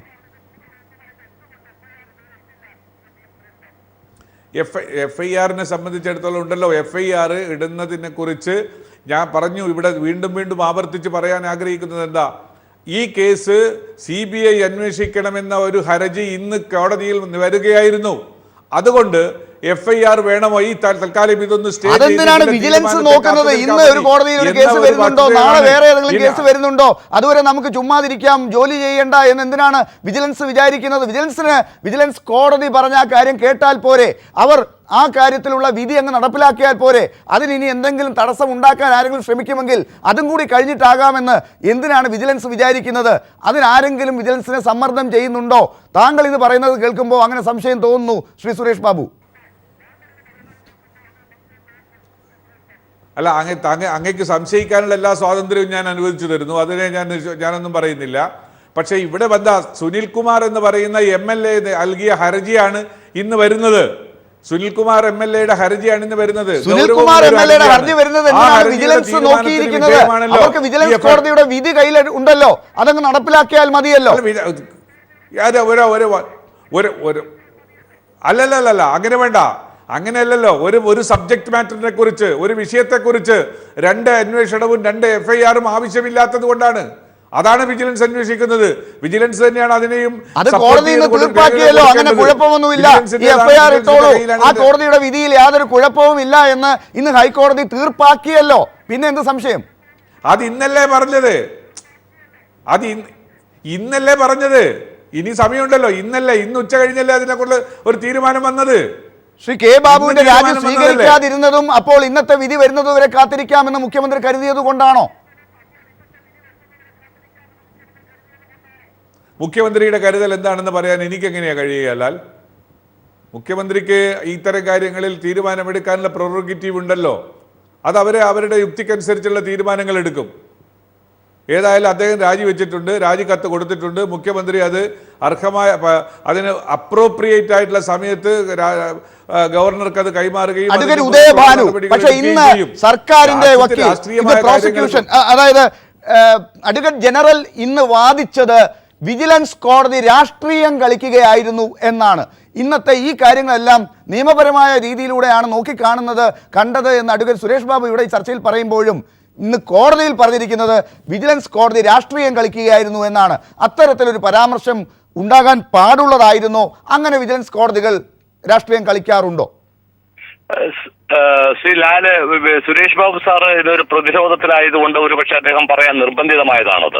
സുരേഷ് ബാബു സാർ പറഞ്ഞതിന്റെ ഒരു തെറ്റായിട്ടുള്ള നിയമവശം ഞാനൊന്ന് ചൂണ്ടിക്കാണിക്കാനാണ് ആദ്യമായി ആഗ്രഹിക്കുന്നത്. അദ്ദേഹം പറഞ്ഞു വിജിലൻസ് കോടതിയുടെ ഉത്തരവനുസരിച്ച് FIR രജിസ്റ്റർ ചെയ്താൽ 2 FIR ഉണ്ടാകാൻ സാധ്യതയുണ്ട്. അതൊന്ന് ഒഴിവാക്കുന്നതിന് വേണ്ടി സൗകര്യപൂർവ്വം CBIയുടെ ഉത്തരവ് വന്നോട്ടെ, അപ്പോഴത്തേക്ക് കാത്തിരിക്കാം. അതുകൊണ്ടാണ് ഇന്ന് ബാബു അല്ലെങ്കിൽ വിജിലൻസ് ഹോം ഡിപ്പാർട്ട്മെന്റിനെ കൊണ്ട് അഡ്വക്കേറ്റ് ജനറൽ ഹർജി ഫയൽ ചെയ്യിച്ചതെന്ന്. തികച്ചും ദുരുത്തരവാദപരവും നിയമപരമായി നിലനിൽക്കാത്തതാണ് ആ വാദം. ഞാൻ അതിന്റെ നിയമപരമായ വശം പറയാം.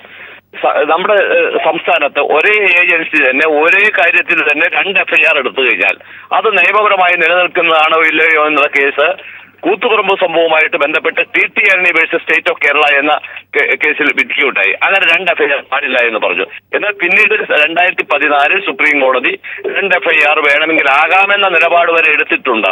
അത് ഒരേ ഏജൻസി തന്നെ അന്വേഷിക്കുന്നത്. പക്ഷെ ഇവിടെ വിഷയം അങ്ങനെയല്ല. ഇവിടെ ഈ സംഭവത്തിന് മറ്റൊരു അന്വേഷണ ഏജൻസിയാണ് CBI. അതൊരു കേന്ദ്ര അന്വേഷണ ഏജൻസി എന്ന നിലയ്ക്കാണ് അതിന്റെ ചുമതലയേക്കുന്നത് FIR എടുക്കുക. അതുകൊണ്ട് നിയമപരമായി യാതൊരു പ്രതിസന്ധിയോ കുഴപ്പമോ നിയമപരമായി പിൻബലമോ കിട്ടാതെ പോകുന്നു എന്നുള്ള ആശങ്ക പോലുമില്ല.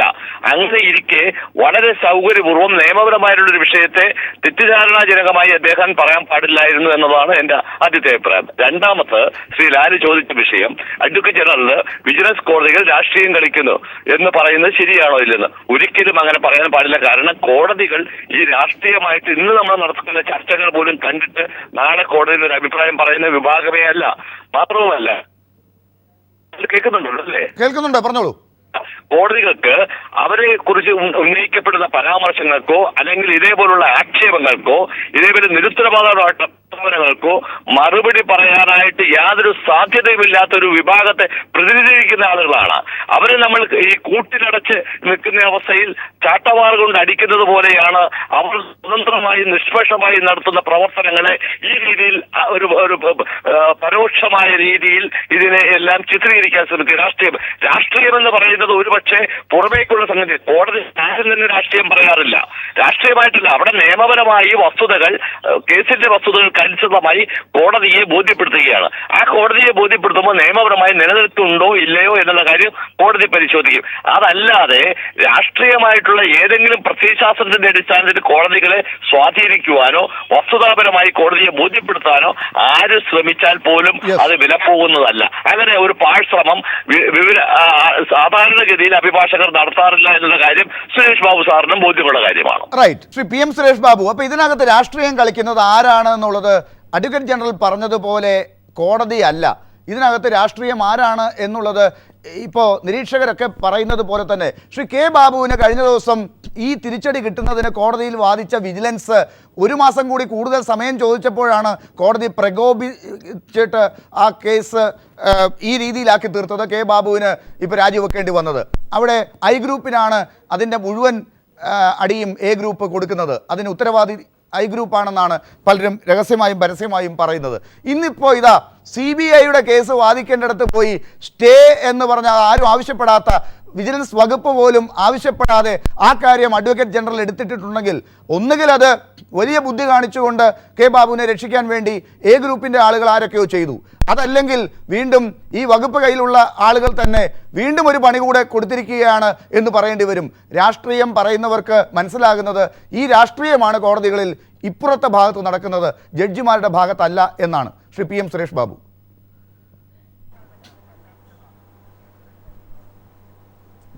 അല്ല, അത് ശ്രീ ലാല് തന്നെ ഒരു നിഗമനത്തിൽ എത്തിയിട്ടുണ്ടല്ലോ. അതുകൊണ്ട് ഞാൻ ആ നിഗമനത്തിനോട് ജഡ്ജിമാരെ കുറിച്ച്, കോടതിയുടെ പരാമർശങ്ങളെക്കുറിച്ച് അത്തരമൊരു പരാമർശം അഭിഭാഷകന്മാരുടെ ഭാഗത്തു നിന്ന് സാധാരണഗതിയിൽ ഉണ്ടാവാറില്ല. നമ്മളെക്കുറിച്ച് ഞങ്ങളൊക്കെ പ്രാക്ടീസ് ചെയ്യുന്ന വക്കീലന്മാരാണ്, കോടതിയിൽ പോകുന്ന ആളുകളാണ്. അത് ബോധ്യമുള്ള കാര്യങ്ങളാണെങ്കിൽ പോലും അത്തരം പരാമർശങ്ങൾ ഒരിക്കൽ ഒഴിവാക്കേണ്ടതാണ്. പരാമർശങ്ങൾ ശരിയല്ല. രാഷ്ട്രീയം എന്ന് പറയുന്നത് കേരളത്തിലെ ഒട്ടുമുക്കാൽ ആളുകൾക്കും ഉള്ള ഒരു വിഷയമാണ്. അതിനകത്ത് വെറുതെ ആവശ്യമില്ലാതെ ഞങ്ങളെല്ലാം വളരെ യോജിച്ചു പോകുന്നതാണ്. ഗ്രൂപ്പിൻ്റെ വഴക്കുമൊന്നും ഇതിനകത്ത് പ്രശ്നമല്ല. ഒരു വിഷയത്തെ സമീപിക്കുമ്പോൾ ആ സമീപിക്കുന്ന ഒരു ചുരുക്കം ചില ആളുകളുടെ നിയമപരമായ പരിജ്ഞാനവും അവരുടെ സമീപന രീതിയും അനുസരിച്ചായിരിക്കും അതിനെ കൈകാര്യം ചെയ്യുക. അതല്ലാതെ പാർട്ടി കമ്മിറ്റി ചർച്ച ചെയ്തിട്ടല്ല അത്തരം കാര്യങ്ങൾ തീരുമാനിക്കുന്നത്. അതുകൊണ്ട് അതിനകത്ത് എ ഗ്രൂപ്പ് ഐ ഗ്രൂപ്പ് പ്രശ്നങ്ങളൊന്നും പിന്നെ എന്തിനാണ് അഡ്വക്കേറ്റ് ജനറൽ പറഞ്ഞത് ഈ കഴിഞ്ഞ വിധിക്കകത്ത് രാഷ്ട്രീയം ഉണ്ടായിരുന്നു, തൃശ്ശൂരിലെ വിജിലൻസ് കോടതി രാഷ്ട്രീയം കളിക്കുകയായിരുന്നു എന്ന് എന്തുകൊണ്ടാണ് പിന്നെ അഡ്വക്കേറ്റ് ജനറൽ പറഞ്ഞത്? അത് നിങ്ങൾ ആരും അംഗീകരിക്കുന്നില്ലെങ്കിൽ. അല്ല, ഞാനത് അംഗീകരിക്കുന്നില്ല. എനിക്ക് അതിനെ ഒരു തരത്തിലും അത്തരമൊരു പരാമർശങ്ങൾ ആരുടെയെങ്കിലും ഭാഗത്തുണ്ടെങ്കിൽ അത് ഒഴിവാക്കേണ്ടതാണ്. ആ ഒഴിവാക്കാനുള്ള പരാമർശങ്ങൾ മാത്രമാണ്. എല്ലാത്തിനോടും യോജിക്കേണ്ടുന്ന കാര്യമൊന്നും വ്യക്തിപരമായി എനിക്കില്ലല്ലോ. അതുകൊണ്ട് തന്നെ അത്തരം പരാമർശങ്ങളൊക്കെ ഒഴിവാക്കണം. അത് കൂടുതൽ പ്രശ്നങ്ങൾ സൃഷ്ടിക്കുന്നതിലേക്ക് മാത്രമേ അത് പോവുകയുള്ളൂ എന്ന് തന്നെയാണ് എൻ്റെ വിചാരം. ശ്രീ സുരേഷ് ബാബു, ഇത്രയും കാര്യങ്ങൾ താങ്കൾ തുറന്നു പറഞ്ഞ സ്ഥിതിക്ക് താങ്കളെ മനസ്സിലാക്കുന്ന എല്ലാവർക്കും അറിയാം താങ്കളെ പോലുള്ള ഒരാൾ ഇങ്ങനെ തന്നെയാണ് ഒരു നിലപാടെടുക്കുക എന്ന്. ഈ കേസിൽ ഇപ്പോഴുണ്ടായിട്ടുള്ള തിരിച്ചടി എന്ന് എല്ലാ മാധ്യമങ്ങളും പറയുന്ന അർത്ഥത്തിൽ സർക്കാരിന് ഒരു തിരിച്ചടി ഉണ്ടാക്കിയിട്ടുണ്ടെങ്കിൽ അത് ഒഴിവാക്കേണ്ടതായിരുന്നില്ലേ? ആരാണ് അതിന് ഉത്തരവാദി?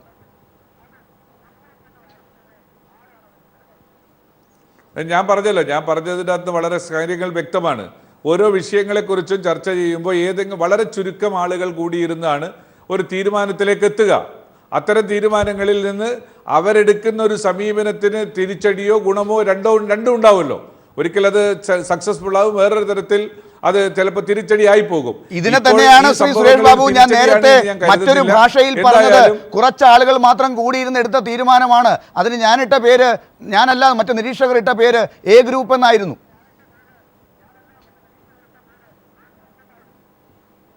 അല്ലല്ല, അങ്ങനെ അതിനെ നമ്മൾ കാണണ്ട.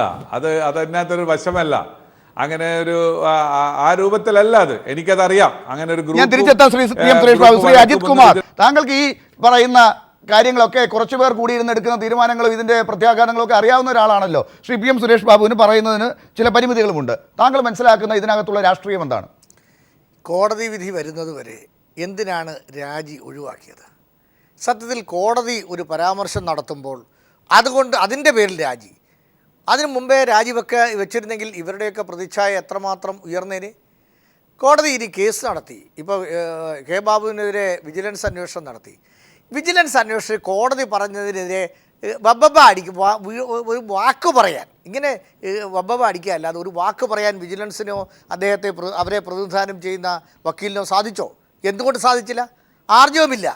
അപ്പോൾ വിജിലൻസ് ഇപ്പോഴത്തെ ഏറ്റവും പ്രധാനപ്പെട്ട പ്രശ്നം, ഈ വിജിലൻസും പോലീസ് അന്വേഷണ സംവിധാനങ്ങളാകെ ഗവൺമെൻറ്റിൻ്റെ ആയുധങ്ങളാണ്.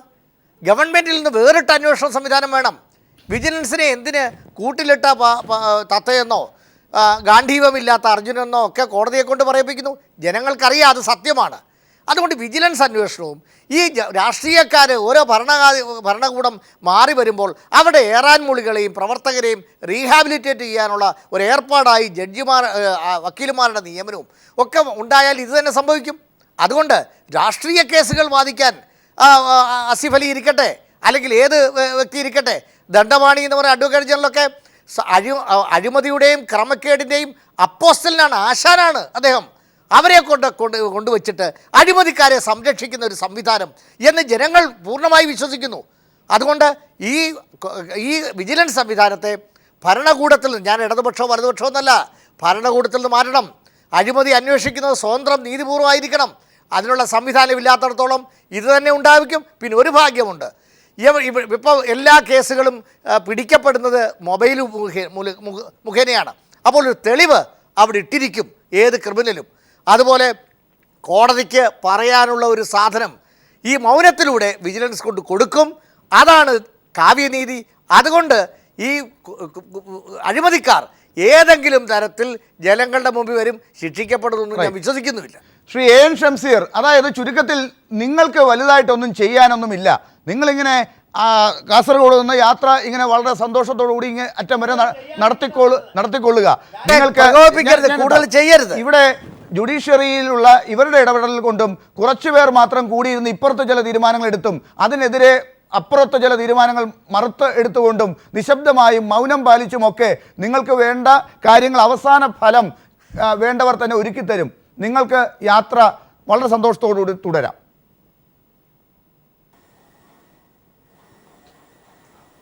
ഞാൻ പറയൂ ലാൽ, ഈ വിഷയം എന്തുകൊണ്ട് കോടതിക്ക് ആക്ട് ചെയ്യേണ്ടി വന്നു? കോടതിക്ക് മുന്നിൽ ഈ വിഷയം കൊണ്ടുവന്നത് ആരാണ്?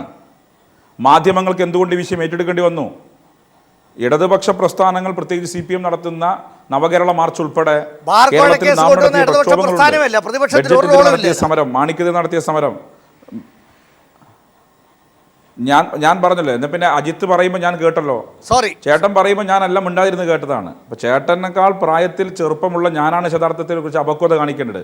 പക്ഷെ അദ്ദേഹമാണ് അപക്വത കാണിക്കുന്നത്. ഞാൻ ചർച്ച ചെയ്യുമ്പോൾ ഇൻ്റർഫിയർ ചെയ്യുന്നത് അതൊരു ഡിസ്കഷന് ഭൂഷണമല്ല. നിങ്ങൾ പറയുമ്പോൾ എല്ലാം ക്ഷമാപൂർവ്വം ഞാൻ കേട്ടതാണ്. ബാർ ഇഷ്യൂ ബിജു രമേശ് കൊണ്ടുവന്നത് കൊണ്ട് മാത്രമല്ല അത് ലൈവായി നിന്നത്. അതിനകത്ത് CPM നടത്തിയ സമരങ്ങളുണ്ട്, DYFI നടത്തിയ സമരങ്ങളുണ്ട്, ലെഫ്റ്റ് നടത്തിയ യോജിച്ച പ്രക്ഷോഭങ്ങളുണ്ട്. ഈ വിഷയം ലൈം ലൈറ്റിനകത്ത് നിർത്തുന്നതിൽ ലെഫ്റ്റ് നടത്തിയ സമരങ്ങളുണ്ട്. ആ സമരങ്ങൾക്കെല്ലാമുള്ള റിസൾട്ടാണ്. കാരണം ഒരു തരത്തിലുമുള്ള കണ്ടാമൃഗത്തേക്കാൾ ചർമ്മബലമുള്ള മന്ത്രിമാരാണ്. ഞങ്ങൾ പറഞ്ഞു മാണിയോട്, നിങ്ങൾ ഇപ്പോൾ രാജിവെച്ച് പോയാൽ നിങ്ങൾക്ക് മാനമെങ്കിലും തിരിച്ചു പിടിക്കാം. കാരണം പ്രക്ഷോഭത്തിൻ്റെ മായ രാജിവെക്കുന്നു. ഇപ്പോൾ കോടതി ഇടപെട്ടപ്പോൾ നിങ്ങൾക്ക് രാജിവെക്കേണ്ടി വന്നു. ബാബുവിൻ്റെ ബോഡി ലാംഗ്വേജ് ഒന്ന് ക്ലിയർ അല്ലേ? നിങ്ങൾ നോക്കണം. ഞാൻ ചാനലിനകത്ത് ഇന്നലെയും ഇന്നും അദ്ദേഹത്തെ കണ്ടുകൊണ്ടിരിക്കുക. മന്ത്രി ആയിരിക്കുമ്പോഴും ഞാൻ കണ്ടതാണ്. അദ്ദേഹത്തിൻ്റെ ബോഡി ലാംഗ്വേജ് ക്ലിയർ ആണ് അദ്ദേഹം അഴിമതി നടത്തിയിട്ടുണ്ട് എന്നുള്ളത്. അത് ഓരോരുടെ ശരീരഘടന കണ്ടാൽ നമുക്ക് മനസ്സിലാക്കാൻ സാധിക്കും. ഇവിടെ ബാബു മാത്രമല്ല, ബാബുവിനോടൊപ്പം ബാബുവിൻ്റെ സംരക്ഷിക്കാൻ ഉമ്മൻചാണ്ടി ശ്രമിക്കുമ്പം വളരെ ക്ലിയറാണ് ഉമ്മൻചാണ്ടിക്കും ഇതിൽ പങ്കുണ്ട് എന്നുള്ളത്. ഉമ്മൻചാണ്ടി മാത്രമല്ല, ഇനിയിപ്പോൾ ബാർ മുതലാളിമാർ ഓരോന്നായി പുറത്തു വരും. ഓരോ പേരുകൾ പുറത്തു വരേണ്ടി വരുമ്പം ഈ പേരുകളെല്ലാം രാജിവെക്കേണ്ടവർ തന്നെയാണ്. അതുകൊണ്ട് അന്തസ്സുണ്ടെങ്കിൽ ഇവർ രാജിവെച്ച്, സർക്കാർ ആകെ രാജിവെച്ച് ജനവിധി തേടേണ്ടതാണ് നല്ലത്. പക്ഷേ അത്തരമൊരു അന്തസ് ഇവർ കാണിക്കുമെന്ന് പ്രതീക്ഷിക്കുന്നില്ല. കാരണം എങ്ങനെയെങ്കിലും പരമാവധി കാശുണ്ടാക്കുക, അഴിമതി നടത്തുക എന്ന ഗവൺമെൻറ് പരീക്ഷണം നടത്തിക്കൊണ്ടിരിക്കുന്നത്. അതുകൊണ്ട് ലാസ്റ്റ് 2-3 മാസം പരമാവധി വാരാൻ വേണ്ടി ഉമ്മൻചാണ്ടി ഇതിനകത്ത് അള്ളിപ്പിടിച്ചിരിക്കും. ഒരു കാര്യത്തിൽ ഒരു സംശയവും വേണ്ട, ഉമ്മൻചാണ്ടിയെ പാമോയിൽ കേസിനകത്ത് പ്രതി ചേർക്കാൻ ഇപ്പം അവകാശമുണ്ട്. VS കത്ത് കൊടുത്തിട്ടുണ്ട്. കാരണം പാമോയിൽ കേസ് കോടതി നടപടികൾ സ്റ്റേ ചെയ്തിരിക്കുകയാണ്. സ്വാഭാവികമായും പാമോയിൽ കേസിൻ്റെ പുനരന്വേഷണം വരുമ്പം, അന്വേഷണ നടപടികൾ ആരംഭിക്കുമ്പം അതിൽ ഉമ്മൻചാണ്ടി പ്രതി ചേർക്കപ്പെടും. അപ്പോൾ ഉമ്മൻചാണ്ടി പാമോയിൽ കേസിൽ മാത്രമല്ല ടൈറ്റാനിയത്തിൽ പ്രതിയാവും. സോളാർ തട്ടിപ്പിന് മുന്നിൽ അദ്ദേഹം ഹാജരായെങ്കിൽ അതിനകത്തും അദ്ദേഹമാണ് അതിൻ്റെ എപ്പിസെൻറ്റർ. അദ്ദേഹം അതിനകത്ത് പ്രതിയാവും. ഈ ബാർ വരുമ്പോഴും അദ്ദേഹം ഇതിനകത്ത് പ്രതിയാവും. നാട്ടിൽ 10 തട്ടിപ്പ് നടന്നാൽ 8 തട്ടിപ്പിലും ഉമ്മൻചാണ്ടി ഉണ്ട് എന്നുള്ളതാണ്. ഉതുപ്പ് വർഗീസ് ഉമ്മൻചാണ്ടിയുടെ ആളാണ്. ജിക്കുമോൻ ജേക്കബ് ഉമ്മൻചാണ്ടിയുടെ ആളാണ്. സലിം രാജ് പോലും ഉമ്മൻചാണ്ടിയുടെ സർക്കാർ ആവശ്യപ്പെട്ടു, സർക്കാരിൻ്റെ IB പറഞ്ഞു, ഇൻ്റലിജൻസ് ബ്യൂറോ പറഞ്ഞു ഇദ്ദേഹത്തെ പ്രൈവറ്റ് ഗവൺമെൻറ് ആക്കാൻ പാടില്ല. എന്നിട്ട് പോലും ആക്കിയത് ഇദ്ദേഹത്തിൻ്റെ അഴിമതിക്ക് കുടപിടിക്കാൻ വേണ്ടിയാണ്.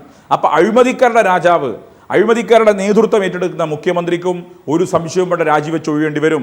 ഞങ്ങളുടെ ജാഥ ഇവിടെ സാർത്ഥമാവുകയാണ്. നമ്മുടെ ജാഥ സാർത്ഥകമാവുന്നു എന്ന് പറയുമ്പം നമ്മൾ മുന്നോട്ട് വെച്ചിരിക്കുന്ന മുദ്രാവാക്യങ്ങൾക്ക് കേരളത്തിലെ ജനങ്ങൾക്കിടയിൽ അംഗീകാരം ലഭിച്ചിരിക്കുന്നു എന്ന് മാത്രമല്ല, ഇത് മുദ്രാവാക്യം വീണ്ടും സജീവമായി ചർച്ച ചെയ്യപ്പെടുന്നു എന്നുള്ളതാണ്. കാരണം ഞങ്ങൾ സമരം നടത്തിയപ്പോൾ ഞങ്ങളെ കളിയാക്കി, ബഡ്ജറ്റ് അവതരിപ്പിക്കുന്നത് നിങ്ങൾ തടയാൻ ശ്രമിച്ചു. ഇപ്പോൾ എന്തായി? നിങ്ങൾ സോളാർ സമരം നടത്തി, എന്തായി? ഇപ്പോൾ സോളാർ സമരമാവട്ടെ, ബാർ സമരമാവട്ടെ, ഇതിൻ്റെ എല്ലാം കൾമിനേഷൻ ഇപ്പോൾ നടന്നുകൊണ്ടിരിക്കുക. വിജയത്തിൻ്റെ കൾമിനേഷൻ അത് ഓരോ മന്ത്രിമാരുടെ രാജിയാണ്. ഇനി രാജിവെക്കാൻ അവശേഷിക്കുന്ന ഉമ്മൻചാണ്ടിയാണെങ്കിൽ ഉമ്മൻചാണ്ടിയും ഈ സർക്കാരും, ഉമ്മൻചാണ്ടിയോട് ഞങ്ങളുടെ ചാനൽ ചർച്ച കാണുന്നുവെങ്കിൽ വളരെ വിനയത്തോടെ ഒരു പൗരനെന്നിൽ അഭ്യർത്ഥിക്കുന്നത്, രാജിവെച്ച് ഇപ്പോൾ മാന്യമായി പോകാം. അല്ലെങ്കിൽ ഇതിനേക്കാൾ ഭയാനകമായ എന്തായാലും എ എൻ ഷംസീർ ഇപ്പോൾ അവരുടെ കേരള മാർച്ചിനെ കുറിച്ച്, നവകേരള മാർച്ചിനെ കുറിച്ചാണ് അവസാനം പറഞ്ഞുകൊണ്ടിരിക്കുന്നത്. അതിന് അവർക്ക് ശക്തമായി പറയാനുള്ള കാരണങ്ങളുണ്ട്. അതിങ്ങനെ ഓരോ ഘട്ടത്തിലൂടെ മുന്നോട്ട് പോകുമ്പോഴും അവർക്ക് സർക്കാരിൻ്റെ ഭാഗത്തു നിന്ന് ഓരോ വീഴ്ചകൾ ഉണ്ടാകുന്നത് ജനങ്ങളുടെ മുമ്പാകെ എടുത്തു കാട്ടാനുള്ള കാര്യങ്ങളും ഉണ്ടാകുന്നുണ്ട്. നിങ്ങളുടെ ജനരക്ഷാ യാത്രയും അതേപോലെ ഒരു ഉദ്ദേശത്തോടു കൂടിയാണല്ലോ കാസർഗോഡ് നിന്ന് തുടങ്ങിയിട്ടുള്ളത്, ജനങ്ങളെ രക്ഷിക്കുക എന്നുള്ള ഉദ്ദേശത്തോടു കൂടി. ഈ പറഞ്ഞ കാര്യങ്ങളൊക്കെ കേരളത്തിൽ നടക്കുന്നത് ഈ ജനരക്ഷാ യാത്രയുടെ ഉദ്ദേശ ലക്ഷ്യങ്ങൾ സാർത്ഥകമാകുന്നതിൻ്റെ ഫലമായി കാണാമോ?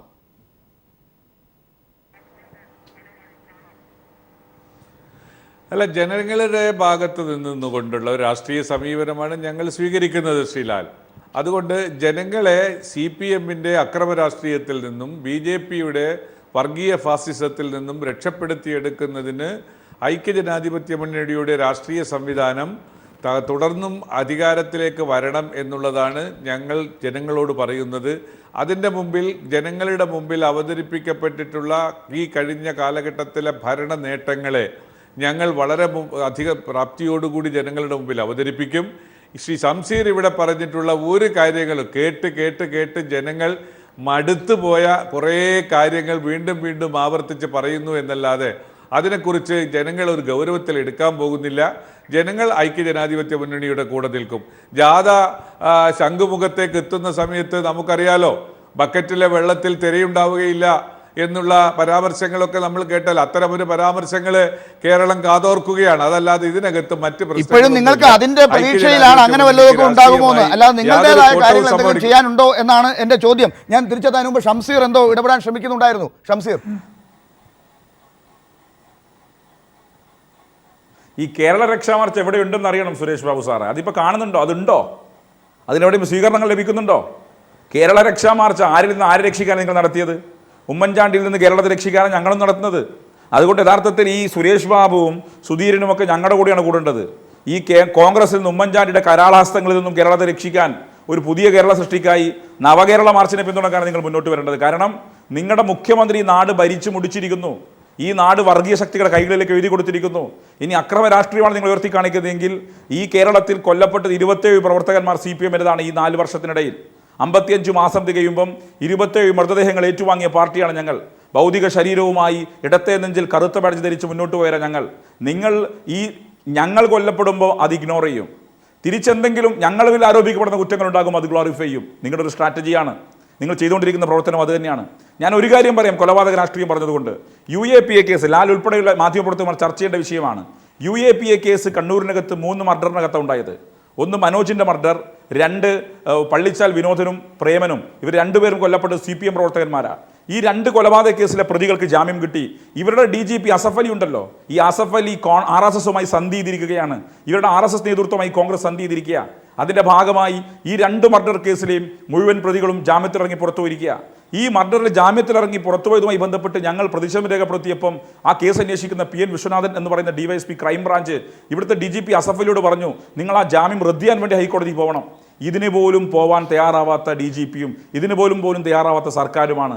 ഇവിടെ ഡുവൽ ജസ്റ്റിസ് ആണ്. CPM-ന് ഒരു നിയമം, മറുഭാഗത്ത് മറ്റുള്ളവർക്ക് ഒരു നിയമം എന്നുള്ളതാണ്. ഒരുപക്ഷേ ഇത് കുറച്ച് ആളുകൾ മാത്രം തീരുമാനിക്കുന്നത് കൊണ്ട് സംഭവിക്കുന്നതാണോ ഇത്തരം കാര്യങ്ങൾ? എനിക്ക് ഷംസീറിന്റെ ഒന്നും കേൾക്കാൻ കഴിഞ്ഞില്ല, വല്ലാതെ ക്ലിയറിംഗ് ആയിട്ട് ഒന്ന് എക്സ്പ്ലെയിൻ ചെയ്യുമെങ്കിൽ ഞാൻ പറയാം. അതായത് അഡ്വക്കേറ്റ് PM സുരേഷ് ബാബു, എന്തായാലും കൊലപാതക രാഷ്ട്രീയത്തെക്കുറിച്ചാണ് പ്രധാനമായിട്ട് അങ്ങയുടെ പരാമർശത്തെ ഷംസീർ തൊട്ടത്. UAPA പോലെയുള്ള കാര്യങ്ങളൊക്കെ അവർക്ക് എതിരായിട്ട് മാത്രം പ്രയോഗിക്കുന്ന അവസ്ഥയുണ്ട്. അവിടെ ആസിഫ് അലിയെ പോലെയുള്ള ഡയറക്ടർ ജനറൽ ഓഫ് പ്രോസിക്യൂഷനൊക്കെ ഇടപെടുന്നത് ഇത്തരത്തിൽ CPM-നെതിരായിട്ടാണ്, രാഷ്ട്രീയപരമായിട്ടാണ് ഇടപെടുന്നത്. ഇതൊക്കെ ഇങ്ങനെയൊക്കെ നടക്കുന്നത് കുറച്ചുപേർ മാത്രം കാര്യങ്ങൾ തീരുമാനിക്കുന്നത് കൊണ്ടാണോ എന്നതായിരുന്നു എൻ്റെ ചോദ്യം. അല്ല, വ്യക്തിപരമായി ഞങ്ങൾ പാർട്ടിപരമായ ഒരു തീരുമാനമൊന്നും എടുത്തിട്ടില്ല. വ്യക്തിപരമായി മനുഷ്യാവകാശ ലംഘനങ്ങൾ കൂടുതൽ നടത്തപ്പെടുന്ന UAPA പോലെയുള്ള നിയമങ്ങൾ പാടില്ല എന്നാണ് എൻ്റെ വ്യക്തിപരമായ അഭിപ്രായം. അതിനകത്തൊന്നും ഒരു തർക്കമില്ല. അത് മാർക്സിസ്റ്റ് പാർട്ടിക്കെതിരായാലും അത് മറ്റേതെങ്കിലും സംഘടനകൾക്കെതിരായാലും ഉപയോഗിച്ചാലും അത്തരം നിയമങ്ങളെ പാടില്ല. ഇന്ത്യയിൽ ഇന്ന് നേരത്തെ അങ്ങനെയെങ്കിൽ സുരേഷ് ബാബു സാർ, നിങ്ങൾ ചെന്നിത്തലയുടെ മുഖത്ത് നോക്കി പറയുമോ? നിങ്ങൾ നിങ്ങളുടെ പാർട്ടിക്കകത്ത് പറയുമോ? നിങ്ങളുടെ ഡബിൾ സ്പീക്കും ഡബിൾ സ്റ്റാൻഡും മാറ്റണം. ഒരു ഭാഗത്ത് UAP എടുക്കുക. നിങ്ങൾക്ക് ഡബിൾ സ്പീക്കാണ്, നിങ്ങളുടെ പാർട്ടി അന്ന് തീരുമാനിച്ചിരുന്നെങ്കിൽ UAP എടുത്തു മാറ്റാൻ സാധിക്കുമായിരുന്നല്ലോ. എന്ത് നിങ്ങൾ എടുത്തു മാറ്റുന്നത്? അതുകൊണ്ട് ഇങ്ങനെ സംസാരിക്കരുത്. മനുഷ്യാവകാശ ലംഘനമാണ്, മനുഷ്യാവകാശ ധ്വംസം. പാർട്ടിക്കകത്ത് പറയേണ്ടുന്ന സന്ദർഭങ്ങൾ ഉണ്ടാകുമ്പോൾ UAPA പോലെയുള്ള കിരാത നിയമങ്ങളെ ഏതെല്ലാം തരത്തിൽ വേണ്ടെന്ന് വെക്കാൻ കഴിയുമോ അത് വേണ്ടെന്ന് വെക്കാനുള്ള സംവിധാനത്തിന് ഞാൻ എപ്പോഴും കൂടെ ഉണ്ടാകും. അങ്ങനെയാണെങ്കിൽ ഇപ്പൊ കെ ബാബുവിനെതിരായിട്ടുള്ള ഈ കേസിൽ അമിത താല്പര്യമെടുത്ത് കെ ബാബുവിനെ രക്ഷിക്കാൻ വേണ്ടിയുള്ള ശ്രമം നടത്തിയതിനെയാണല്ലോ ഇന്ന് വിമർശിച്ചത്, കോടതിയും വിമർശിച്ചത്, പ്രതിപക്ഷവും വിമർശിക്കുന്നത്. ഇത്തരം കാര്യങ്ങൾ കോടതിയെ രാഷ്ട്രീയപരമായി ആക്ഷേപിച്ചുകൊണ്ട് നടത്തുന്നതിന് താങ്കൾ എതിരാണെന്ന് നേരത്തെ പറയുകയും ചെയ്തു. ഇതും പാർട്ടി വേദികളിൽ താങ്കളെപ്പോലുള്ളവർ പറയാൻ തയ്യാറെടുക്കുകയാണോ? അല്ല, ഞാൻ പറഞ്ഞല്ലോ, കോടതി നിഷ്പക്ഷമായി പെരുമാറുന്ന ഒരു സ്വാഭാവിക നീതി കൊടുക്കുന്ന ഒരു സ്ഥാപനമാണ്. ആ സ്ഥാപനത്തെ കൈകാര്യം ചെയ്യേണ്ടത് ഇത്തരം പരാമർശങ്ങളിലൂടെയല്ല. ഇത്തരം പരാമർശങ്ങൾ നടത്തിയിട്ടല്ല കോടതിയുടെ നിഷ്പക്ഷത ഇല്ലായ്മയെ ചോദ്യം ചെയ്യേണ്ടത്. അതിന് വേറെ വഴികളുണ്ട്, ഞങ്ങൾക്കൊക്കെ വേറെ വഴികളുണ്ട്. അങ്ങനെ ഉണ്ടെങ്കിൽ ശ്രീ AG അങ്ങനെ പറഞ്ഞോ എന്നുള്ളത് എനിക്കറിയില്ല. വാർത്തകൾ അതനുസരിച്ചാണ് ഇപ്പോൾ ചോദ്യങ്ങൾ ഉണ്ടായതും അതിന് അങ്ങയുടെ മറുപടിയും കിട്ടി. നമുക്ക് സമയത്തിന്റെ പരിമിതി കൊണ്ട് മാത്രം ഇടപെടേണ്ടി വരുന്നു. ദയവായി ക്ഷമിക്കുക ശ്രീ R. അജിത് കുമാർ. അവസാനം അങ്ങയിലേക്ക് വരാനിരുന്നതാണ്, പക്ഷേ വളരെ സമ്മർദ്ദം എനിക്കും ഉണ്ടാകുന്നുണ്ട്. ഈ ചർച്ചയുടെ ഇപ്പോൾ അവസാനിപ്പിക്കുന്നതിനായി വളരെ നന്ദി. ഈ ചർച്ചയിൽ പങ്കെടുത്തതിന് Shri PM Suresh Babu, Shri AN Shamseer, advocate Udayabhanu, Shri R. Ajith Kumar, doctor Biju Ramesh. മുഖ്യമന്ത്രി ഇപ്പോഴും സോളാർ കമ്മീഷനിൽ മൊഴി നൽകുകയാണ്. സോളാർ കമ്മീഷൻ്റെ വിസ്താരം കഴിഞ്ഞ് ഇപ്പോൾ മറ്റുള്ള വക്കീലന്മാരാണ് ഇപ്പോൾ ഇതിനകത്ത് ഇപ്പോൾ മുഖ്യമന്ത്രിയെ ചോദ്യം ചെയ്തുകൊണ്ടിരിക്കുന്നത്. ചരിത്രത്തിൽ ആദ്യമായിട്ടാണ് ഒരു ജുഡീഷ്യൽ കമ്മീഷൻ, അഴിമതി കേസിൽ ഒരു ജുഡീഷ്യൽ കമ്മീഷന് മുമ്പിൽ മുഖ്യമന്ത്രി ഇങ്ങനെ ഇരിക്കേണ്ടി വരുന്നത്. എങ്ങനെ ആണ് പ്രതിപക്ഷം വലിയ സമരം നടത്തിയതാണല്ലോ സോളാർ കമ്മീഷനിൽ, ഈ കമ്മീഷനെക്കുറിച്ച്, സോളാർ കമ്മീഷനെക്കുറിച്ചല്ല, സോളാർ വിഷയത്തിൽ. ഇപ്പോൾ ഇങ്ങനെ ഒരു സംഭവം ഉണ്ടാകുന്ന ദിവസം എങ്ങനെ വിലയിരുത്തുന്നു നിങ്ങൾ?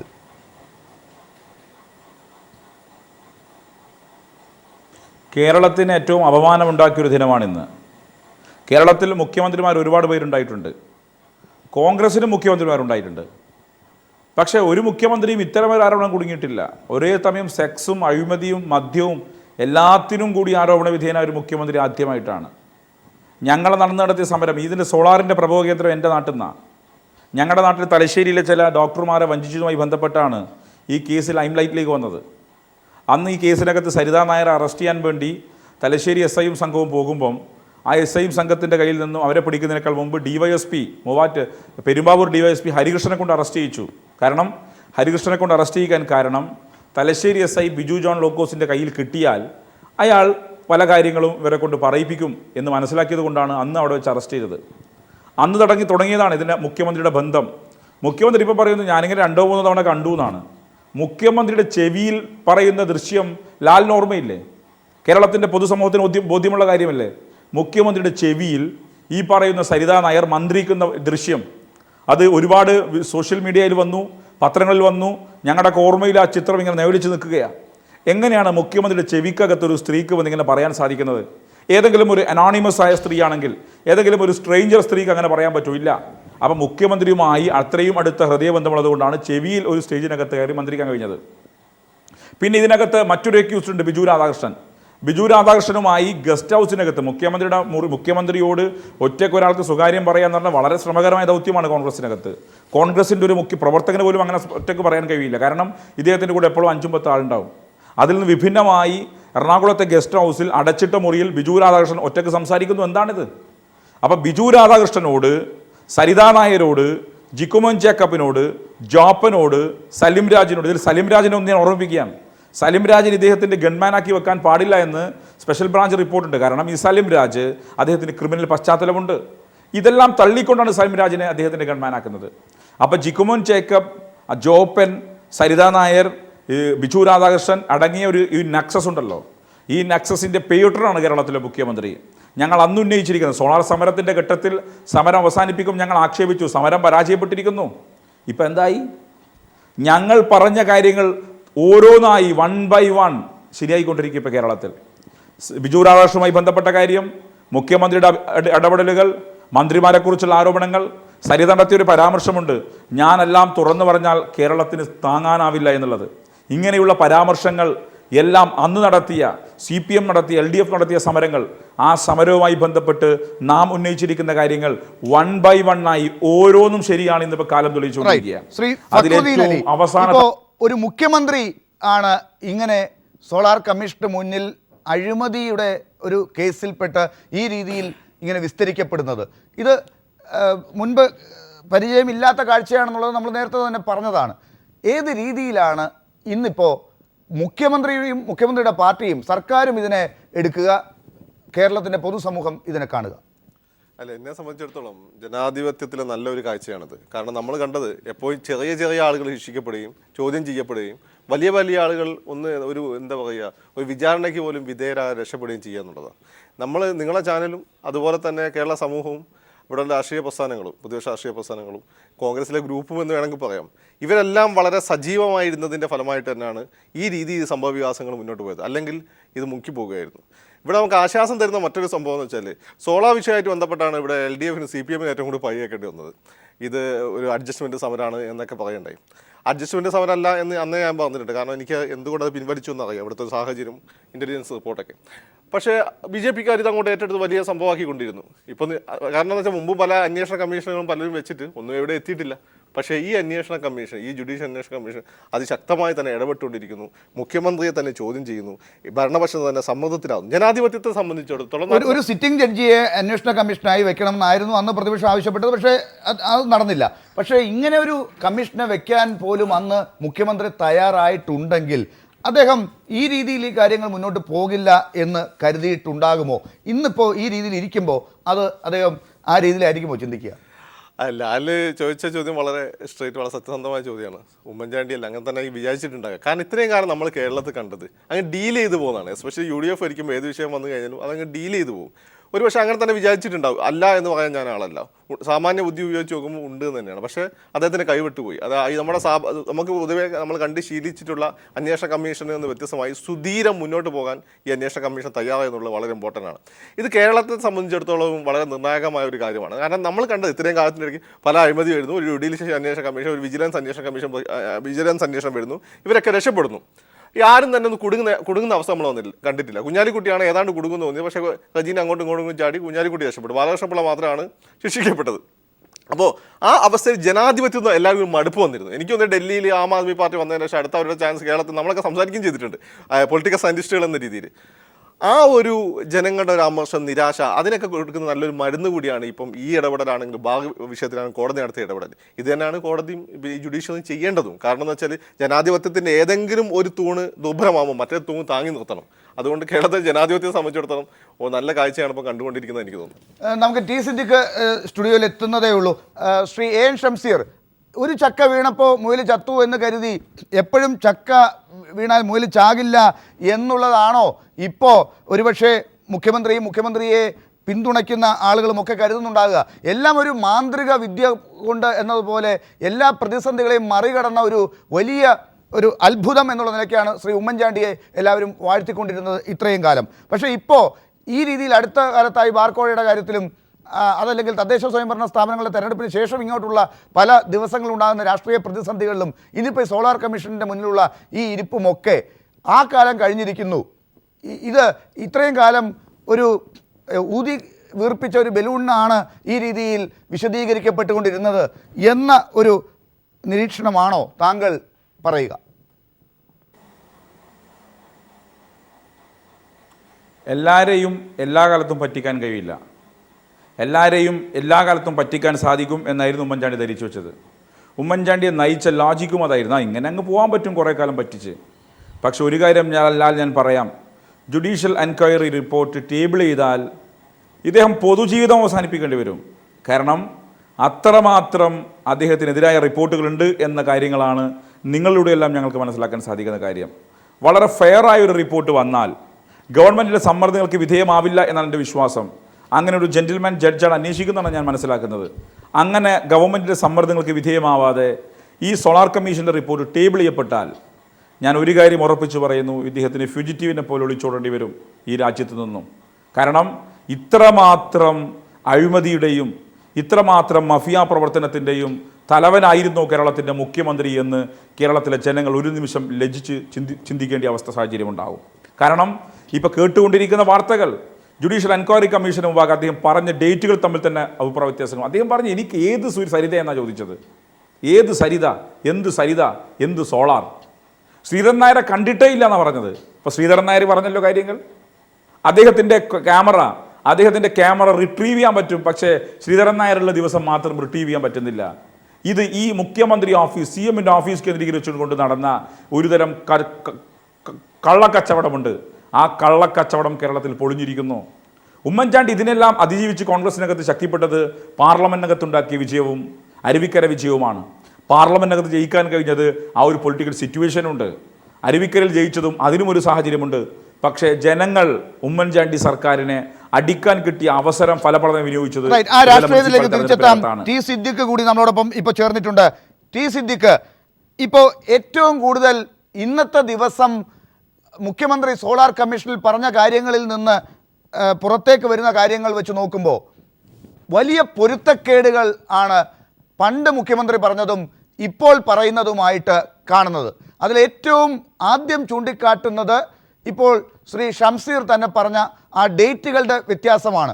ഡിസംബർ മാസം 27-ാം തീയതി ഡൽഹിയിൽ സരിത ഉണ്ടായിരുന്ന ദിവസം മുഖ്യമന്ത്രി അവിടെ ഉണ്ടായിരുന്നു എന്നുള്ളത് പറഞ്ഞപ്പോൾ അത് 29 എന്നാണ് മുഖ്യമന്ത്രി അന്ന് നിയമസഭയിൽ പറഞ്ഞത്.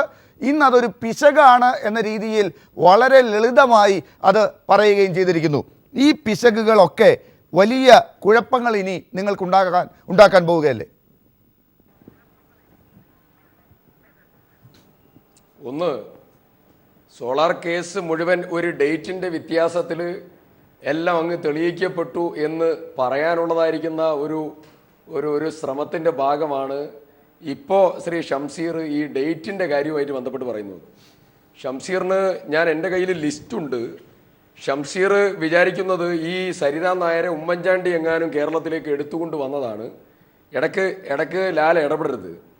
എൻ്റെ കയ്യിൽ ലിസ്റ്റുണ്ട്. LDF പീരീഡ് 18/5/2006 മുതൽ 17/5/2011 വരെയുള്ള സരിത നായരും അതുപോലെ ഈ ബിജു രാധാകൃഷ്ണനും ഇൻവോൾവ് ചെയ്തതായിരിക്കുന്ന കേസിൻ്റെ ലിസ്റ്റുണ്ട്. ആ ലിസ്റ്റ് വേണമെങ്കിൽ ഞാൻ ഇവിടെ കുട്ടൻ്റെ കയ്യിൽ, ബ്യൂറോ ചീഫിൻ്റെ കയ്യിൽ കൊടുത്തേൽപ്പിക്കുക.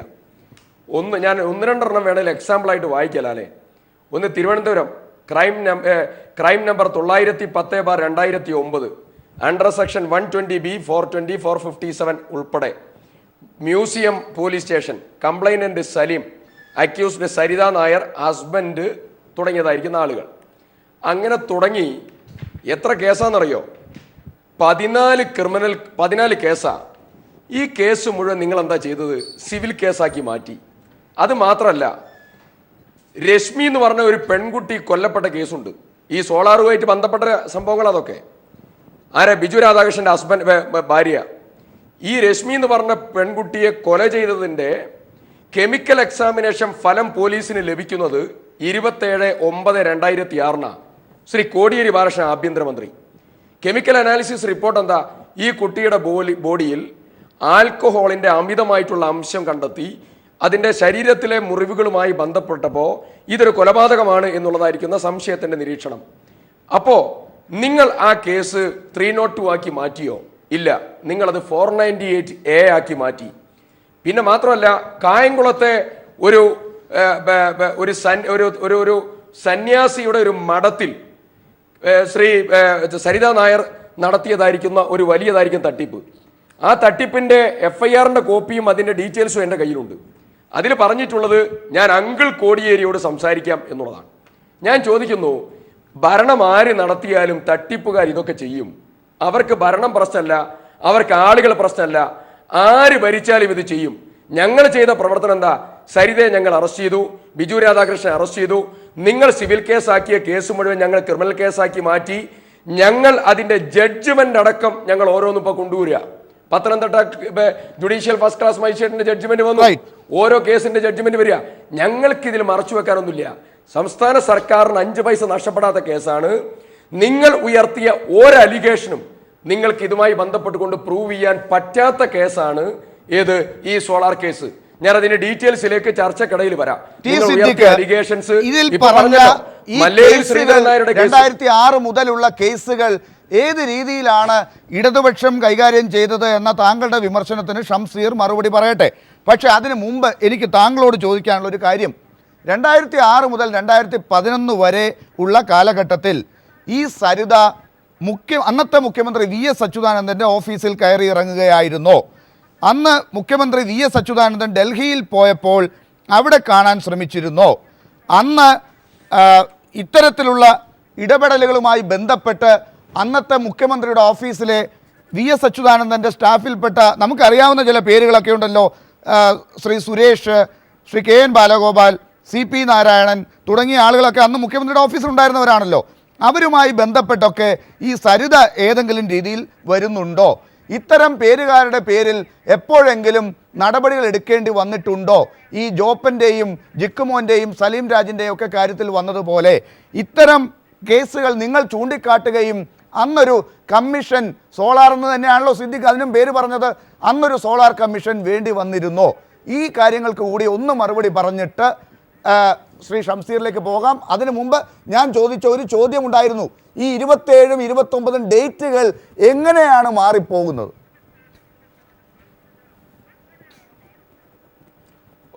ഞാൻ ഓരോന്നിനും മറുപടി പറയാം.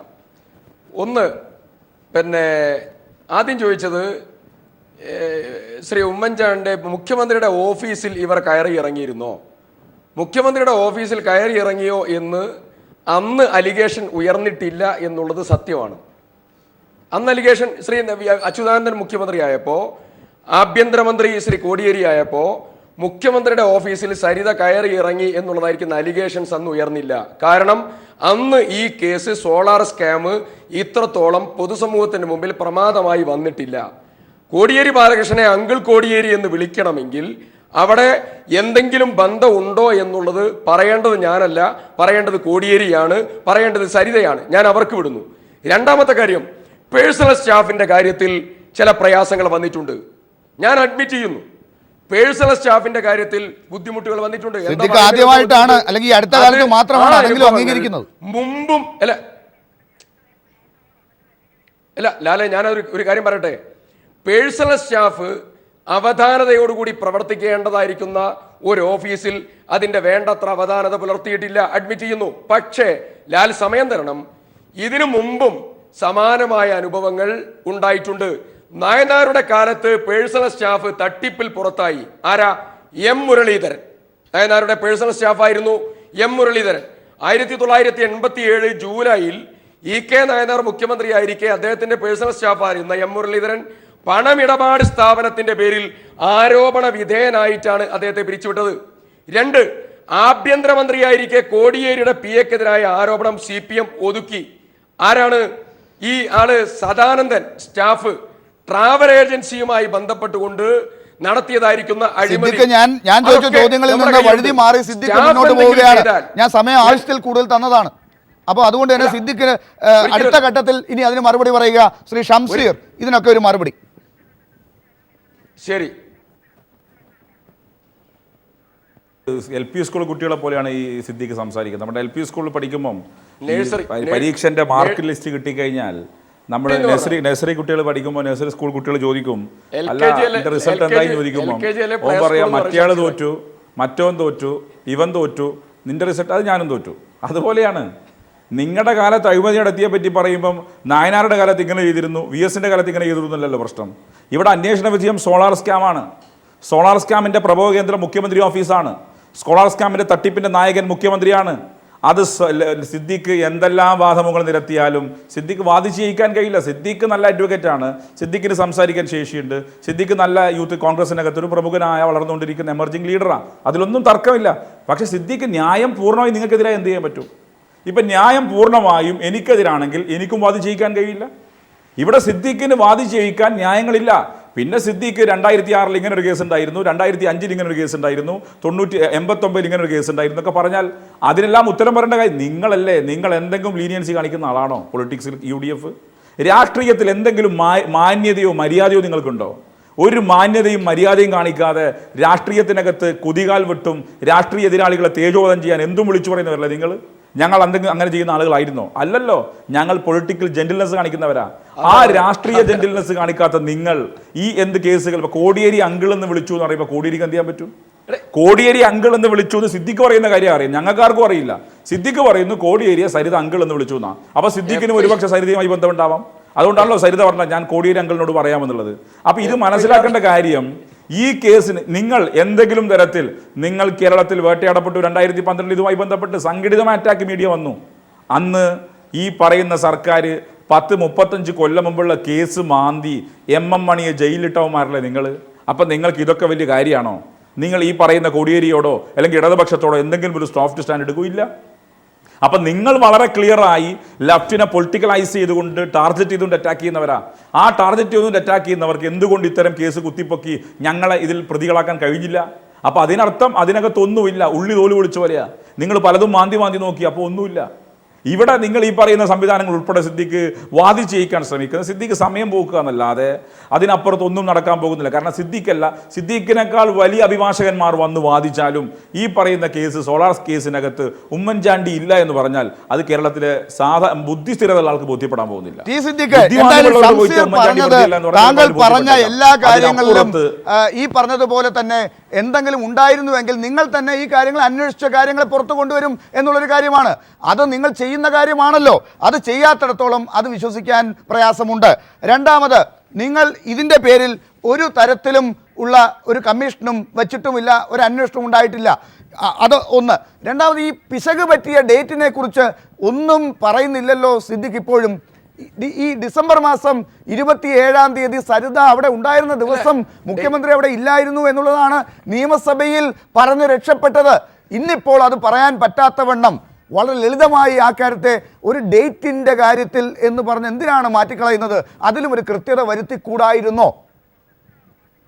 അല്ല, ഒന്ന് ഞാൻ പറഞ്ഞ കാര്യങ്ങളൊന്നും തന്നെ പരാമർശിക്കാതെ മറ്റു കാര്യത്തിലേക്ക് ശ്രീ ഷംസീർ പോയത്, ഷംസീറിൻ്റെ ഒരു ഡിബേറ്റിൽ പാലിക്കുന്നതായിരിക്കുന്ന ഒരു വൈദഗ്ധ്യമുണ്ട്. ആ വൈദഗ്ധ്യത്തിൻ്റെ ഭാഗമാണ് അദ്ദേഹം ട്വിസ്റ്റ് ചെയ്ത് മറ്റൊരു തലത്തിലേക്ക് കൊണ്ടുപോകാൻ ശ്രമിക്കുന്നത്. ഞാൻ ഒരു കാര്യം പറയാം, ഇവിടെ ഉമ്മൻചാണ്ടിക്ക് തെറ്റുപറ്റിയോ എന്നുള്ളതാണല്ലോ നിങ്ങളെ ചോദ്യം. ഞാൻ ലാലിനോട് ലാൽ ഇടപെടരുത്, ഇടയ്ക്ക് കയറി ഇടപെടാൻ സാധ്യതയുള്ളത് കൊണ്ടാണ് ഞാൻ ഇടപെടരുത് എന്ന് പറയാനുള്ള ഇതുവരെ കാണിച്ച ഒരു സൗജന്യം ഇനി പറ്റില്ല, നമുക്ക് സമയം കുറഞ്ഞു വരികയാണ്.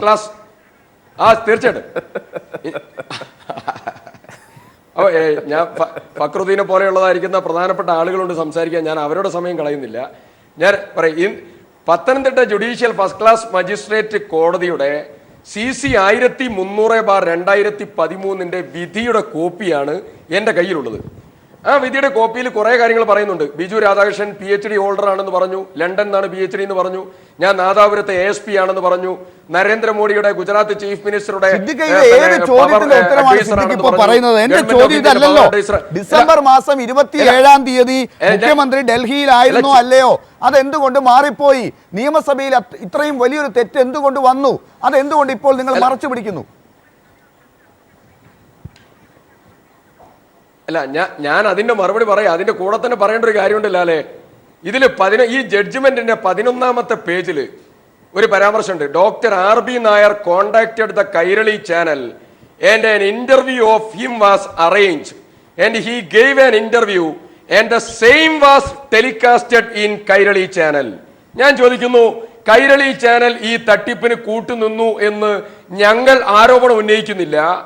നിങ്ങൾ എന്തുകൊണ്ടാണ് ബിജു രാധാകൃഷ്ണന്റെ ഡോക്ടർ RB നായർ എന്ന് പറഞ്ഞുകൊണ്ട് ഇത് ടെലികാസ്റ്റ് ചെയ്തത്? അപ്പോ തട്ടിപ്പ് നടത്തിയ ബിജു രാധാകൃഷ്ണനും സരിതയും എല്ലാ കള്ളത്തരവും നടത്തിയിട്ടുണ്ട്. ഭരണകൂടവുമായി ബന്ധപ്പെട്ട അഴിമതിയെ കുറിച്ചാണ് നമ്മൾ ചർച്ച ചെയ്യുന്നത്. മുഖ്യമന്ത്രിയുമായി ബന്ധപ്പെട്ട കാര്യത്തിലാണ്. കൈരളി ചാനൽ വീരപ്പന്റെ ഇന്റർവ്യൂ കിട്ടിയാൽ അതും കൊടുക്കും. അത് ഇനിയിപ്പോ അതിനേക്കാൾ മോശപ്പെട്ട ആരെങ്കിലും ഉണ്ടെങ്കിൽ അതും ചിലപ്പോൾ കൊടുത്തു എന്ന് വരും. അതൊന്നും ഇവിടുത്തെ ഒരു പ്രശ്നമില്ല. T സിദ്ദിഖിനെയും കാണിക്കും, AM ഷംസീറിനെയും കാണിക്കും. അതൊന്നും ഒരു പ്രശ്നമായിട്ടുള്ള കാര്യമല്ല. അതൊന്നും പിടിച്ച് നിങ്ങൾ രക്ഷപ്പെടാൻ നോക്കല്ലേ. എൻ്റെ ചോദ്യത്തിന് കൃത്യമായിട്ടുള്ള ഉത്തരം ഇന്ന് ഈ സോളാർ കമ്മീഷൻ പറഞ്ഞ കാര്യം പറയുക. 27-ാം തീയതി എന്നുള്ളത് എങ്ങനെ 29-ആയി? അതുമാത്രമല്ല, ADGP ഹേമചന്ദ്രന്റെ മൊഴിയുണ്ട് നേരത്തെ സോളാർ കമ്മീഷനിൽ കൊടുത്തത്. അതിൽ നിന്ന് വ്യത്യസ്തമായിട്ടുള്ള ഘടകവിരുദ്ധമായിട്ടുള്ള വൈരുദ്ധ്യമുള്ള മൊഴിയാണ് ഇന്ന് മുഖ്യമന്ത്രി ശ്രീധരൻ നായരും സരിതയും തമ്മിൽ ഒരുമിച്ച് കണ്ടോ എന്നുള്ള കാര്യത്തിൽ കൊടുത്തിട്ടുള്ളത്. ഈ വൈരുദ്ധ്യം തന്നെ വലിയ പ്രശ്നമാണ് ടി സിദ്ദിഖ്.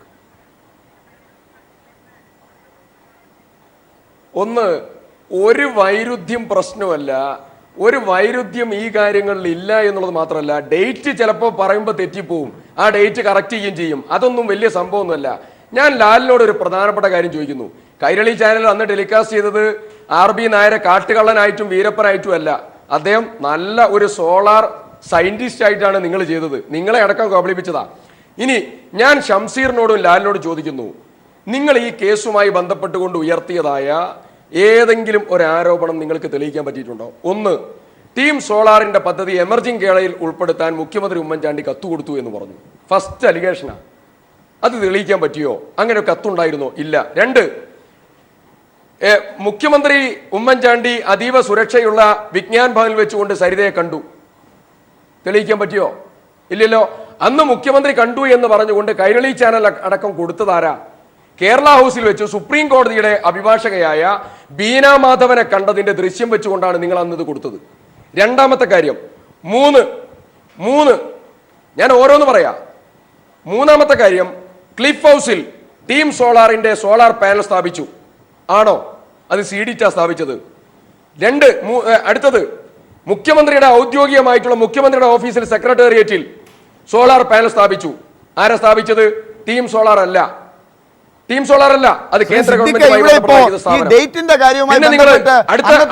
കണ്ടത് വേറെ അഡ്വക്കേറ്റിനാണെന്ന് പറയുമ്പോൾ അന്നത്തെ ദിവസം ഡൽഹിയിലെ ഇല്ലായിരുന്നു എന്ന് പറഞ്ഞ പഴയ മൊഴി ഇന്ന് ഇല്ലാതായിരിക്കുന്നു. അതാണ് ഒരു വൈരുദ്ധ്യം. നേരത്തെ രണ്ടുപേരും കൂടി ഒരുമിച്ച് ശ്രീധരൻ നായരും സരിതയും തമ്മിൽ കണ്ടു എന്നുള്ളതിന്റെ CCTV ദൃശ്യങ്ങൾ ആ ദിവസത്തെ മാത്രം എടുക്കാൻ പറ്റുന്നില്ല ഈ സെക്രട്ടേറിയറ്റിൽ നിന്ന്. അതാണ് മറ്റൊരു ദുരൂഹത. മറ്റൊന്നാണ് ഈ ADGP ഹേമചന്ദ്രൻ പറഞ്ഞ മൊഴിയിൽ നിന്ന് വ്യത്യസ്തമാകുന്ന മുഖ്യമന്ത്രിയുടെ മൊഴി ഇപ്പോഴുണ്ടാകുന്നത്. ഈ കാര്യങ്ങളിലുള്ള മറുപടി ചോദിക്കുമ്പോൾ വേറെ കുറെ കാര്യങ്ങൾ പറഞ്ഞ് ഇതിന് ഘടകവിരുദ്ധമായിട്ടുള്ള കാര്യങ്ങൾ കൊണ്ടുവരാൻ സിദ്ദിഖിന് സാധിക്കും. അത് ഏത് ചർച്ചയിലും സാധിക്കും. പക്ഷേ ഈ ഉത്തരങ്ങൾ ഇല്ലാതെ കിടക്കുന്ന ചോദ്യങ്ങൾ അവിടെ ഉണ്ട്. ശ്രീ സിദ്ദിഖ്, ഒന്ന് CCTV ദൃശ്യം 14 ദിവസത്തെ സ്റ്റോറേജ് കപ്പാസിറ്റി ഉള്ള CCTV സ്ഥാപിച്ചത് ഇടതുപക്ഷ ജനാധിപത്യ മുന്നണിയുടെ ഗവൺമെന്റ് ഭരിക്കുമ്പോൾ അത് കെൽട്രോൺ ആണ് സ്ഥാപിച്ചത്. അന്ന് അതിന്റെ മന്ത്രി ശ്രീ എളമരം കരീമാണ്, ഞങ്ങളല്ല സ്ഥാപിച്ചത്. 14 ദിവസം കഴിഞ്ഞാൽ ഈ CCTV ദൃശ്യം അതിന്റെ മേലെ വേറെതായിരിക്കുന്ന ദൃശ്യങ്ങൾ കടന്നു വരും. മാത്രമല്ല ഇത് കണ്ടെടുക്കാൻ സാധിക്കില്ല എന്ന് പറയുന്നത് കള്ളമാണ് എന്ന് ശ്രീ പിണറായി വിജയൻ അടക്കമുള്ള ആളുകൾ പറഞ്ഞപ്പോൾ കേരളത്തിന്റെ മുഖ്യമന്ത്രി ഉമ്മൻചാണ്ടി ശ്രീ പിണറായി വിജയന് കത്തെഴുതി. അങ്ങനെയെങ്കിൽ നിങ്ങൾ രണ്ടാളുകളെ തരിക, ഞങ്ങൾ ഗവൺമെന്റ് ഒരു എക്സ്പേർട്ടിനെയും വെക്കാം, 2 എക്സ്പേർട്ടിനെ നിങ്ങൾക്ക് തരാം, എന്നിട്ട് എക്സ്പേർട്ടുകൾ ഇത് പരിശോധിച്ച് കണ്ടെത്താനുള്ള എല്ലാ നടപടികളും സ്വീകരിക്കാം. ഉമ്മൻചാണ്ടി എഴുതിയ കത്തിന് ഇതുവരെ ശ്രീ പിണറായി വിജയൻ മറുപടി കൊടുത്തിട്ടില്ല. ആരാണ് CCTV അലിഗേഷൻ പറയുമ്പോ ആ CCTV അലിഗേഷന് മറുപടി ഗവൺമെന്റ് കൊടുക്കുമ്പോ ആ മറുപടി കൊടുക്കാനുള്ള ഉത്തരവാദിത്തം നിങ്ങൾക്കുണ്ട്. ചെയ്യാത്തത് നിങ്ങളാണ്. രണ്ടാമത്തെ കാര്യം, മല്ലേലിൽ ശ്രീധരൻ നായർ മുഖ്യമന്ത്രി ഉമ്മൻചാണ്ടിയെ വന്നു എന്ന് പറഞ്ഞത് എഗ്രിമെന്റ് ഒപ്പിട്ട് 2 ഗഡു പൈസ കൊടുത്തതിന് ശേഷമാണ്. ആ ഡേറ്റ് ലാലിന്റെ കയ്യിൽ ഉണ്ടാകും. ലാല് പരിശോധിച്ചോ? എഗ്രിമെന്റ് ഒപ്പിട്ടു, കിൻഫ്ര പാർക്ക് സന്ദർശിച്ചു, 2 ഗഡു പൈസയും കൊടുത്തു. എല്ലാം കഴിഞ്ഞതിന് ശേഷമാണ് മുഖ്യമന്ത്രിയെ വന്നു കണ്ടു എന്ന് പറയുന്ന ഡേറ്റ്. എന്നിട്ട് പൈസ കൊടുത്തത് ഉമ്മൻചാണ്ടി പറഞ്ഞിട്ടാണ് എന്ന് പറഞ്ഞാൽ അതൊന്നും ഇവിടെ ജനങ്ങളെ ബോധ്യപ്പെടുത്താൻ പറ്റില്ല. അതാണ് ഞാൻ പറഞ്ഞത്. ഈ കേസിൽ എന്തുവരെ പറഞ്ഞു? മുഖ്യമന്ത്രി ഉമ്മൻചാണ്ടിയുടെ മകൻ ചാണ്ടി ഉമ്മനും സരിതാ നായർക്കും ബിജു രാധാകൃഷ്ണനും ബാലരാമപുരം സബ് രജിസ്ട്രാർ ഓഫീസിന്റെ കീഴിൽ ഒരുമിച്ച് 2 ഏക്കർ ഭൂമിയുണ്ടെന്ന് പറഞ്ഞു. ഞാൻ തിരിച്ചു വരാം. ഈ കാര്യങ്ങളുടെ സംശയം ഇപ്പോ ഈ കാര്യത്തിൽ സിദ്ദിഖ് പറയുന്ന ചില കാര്യങ്ങളിൽ ഒന്ന് ഈ പറയുന്ന ശ്രീധരൻ നായരും സരിതയും തമ്മിൽ കണ്ടതിനെ കുറിച്ചുള്ള കാര്യങ്ങളെ കുറിച്ചാണല്ലോ. അതിനെക്കുറിച്ചുള്ള പല കാര്യങ്ങളിലും CCTV ദൃശ്യത്തെക്കുറിച്ച് സിദ്ദിഖ് ഇങ്ങനെ പറയുന്നു. ഒപ്പം തന്നെ ഈ പൊരുത്തക്കേടുകൾ എങ്ങനെ ഉണ്ടായി എന്നുള്ളത് നിങ്ങൾ പെരുപ്പിച്ച് കാണിക്കുന്നു എന്നാണ് സിദ്ദിഖിന്റെ മറ്റൊരു വാദം. എന്താണ് സിദ്ദിഖ് ഷംസീർ പറയുന്നത്? ഒന്ന്, മുഖ്യമന്ത്രിയുടെ ഓഫീസിനകത്ത് CCTV ഇല്ലാത്ത, CCTV അറേഞ്ച് ചെയ്യാത്തൊരു സ്ഥലമുണ്ട് എന്ന് പറഞ്ഞത് ഇദ്ദേഹത്തിൻ്റെ ചീഫ് വിപ്പാണ്. ഗവൺമെൻറ് ചീഫ് വിപ്പായി പ്രവർത്തിക്കുമ്പം PC ജോർജ്, ഇപ്പോഴാണ് അദ്ദേഹം പുറത്തായത്, PC ജോർജാണ് പറഞ്ഞത് മുഖ്യമന്ത്രിയുടെ CM-ന്റെ ഓഫീസിനകത്ത് CCTV ഇല്ലാത്തൊരു ഭാഗമുണ്ട്, ഒരു ഏരിയ ഉണ്ട് എന്നുള്ളത്. ഒന്ന്. രണ്ടാമത്തത് റിട്രീവ് ചെയ്യാൻ പറ്റും എന്ന് ഇപ്പോഴും ഞങ്ങൾ ഉറച്ചു വിശ്വസിക്കുന്നു. റിട്രീവ് ചെയ്യാൻ പറ്റില്ല, 14 ദിവസത്തേക്കാണെന്നൊക്കെ പറഞ്ഞ് ചാനലിനകത്ത് വന്ന് നുണ പറഞ്ഞു പോകേണ്ട കാര്യമില്ല സിദ്ദീഖ്. ഇതൊക്കെ ജനങ്ങൾക്ക് അറിയാവുന്ന കാര്യമാണ്. റിട്രീവ് ചെയ്യാൻ പറ്റുമെന്ന തരത്തിൽ ഒരു തർക്കവും നിങ്ങൾക്ക് വേണ്ട. നിങ്ങൾ അത് 14 ദിവസമൊക്കെ ആക്കി ചുരുക്കി അത് ജനങ്ങൾക്കിടയിൽ ഗിമ്മിക്ക് നടത്തി ജനങ്ങളുടെ കണ്ണിൽ പൊടിയിട്ട് പോകാൻ ശ്രമിക്കുക, അയവാഷ് ചെയ്യാൻ നോക്കുകയാണ് നിങ്ങൾ. അതുകൊണ്ട് ഇതൊന്നും ജനം വിശ്വസിക്കാൻ പോകുന്നില്ല. അതോടൊപ്പം തന്നെ 1 മണിക്കൂർ ഗസ്റ്റ് ഹൗസിനകത്ത് ബിജു രാധാകൃഷ്ണനുമായി ചർച്ച നടത്തിയ എന്താ?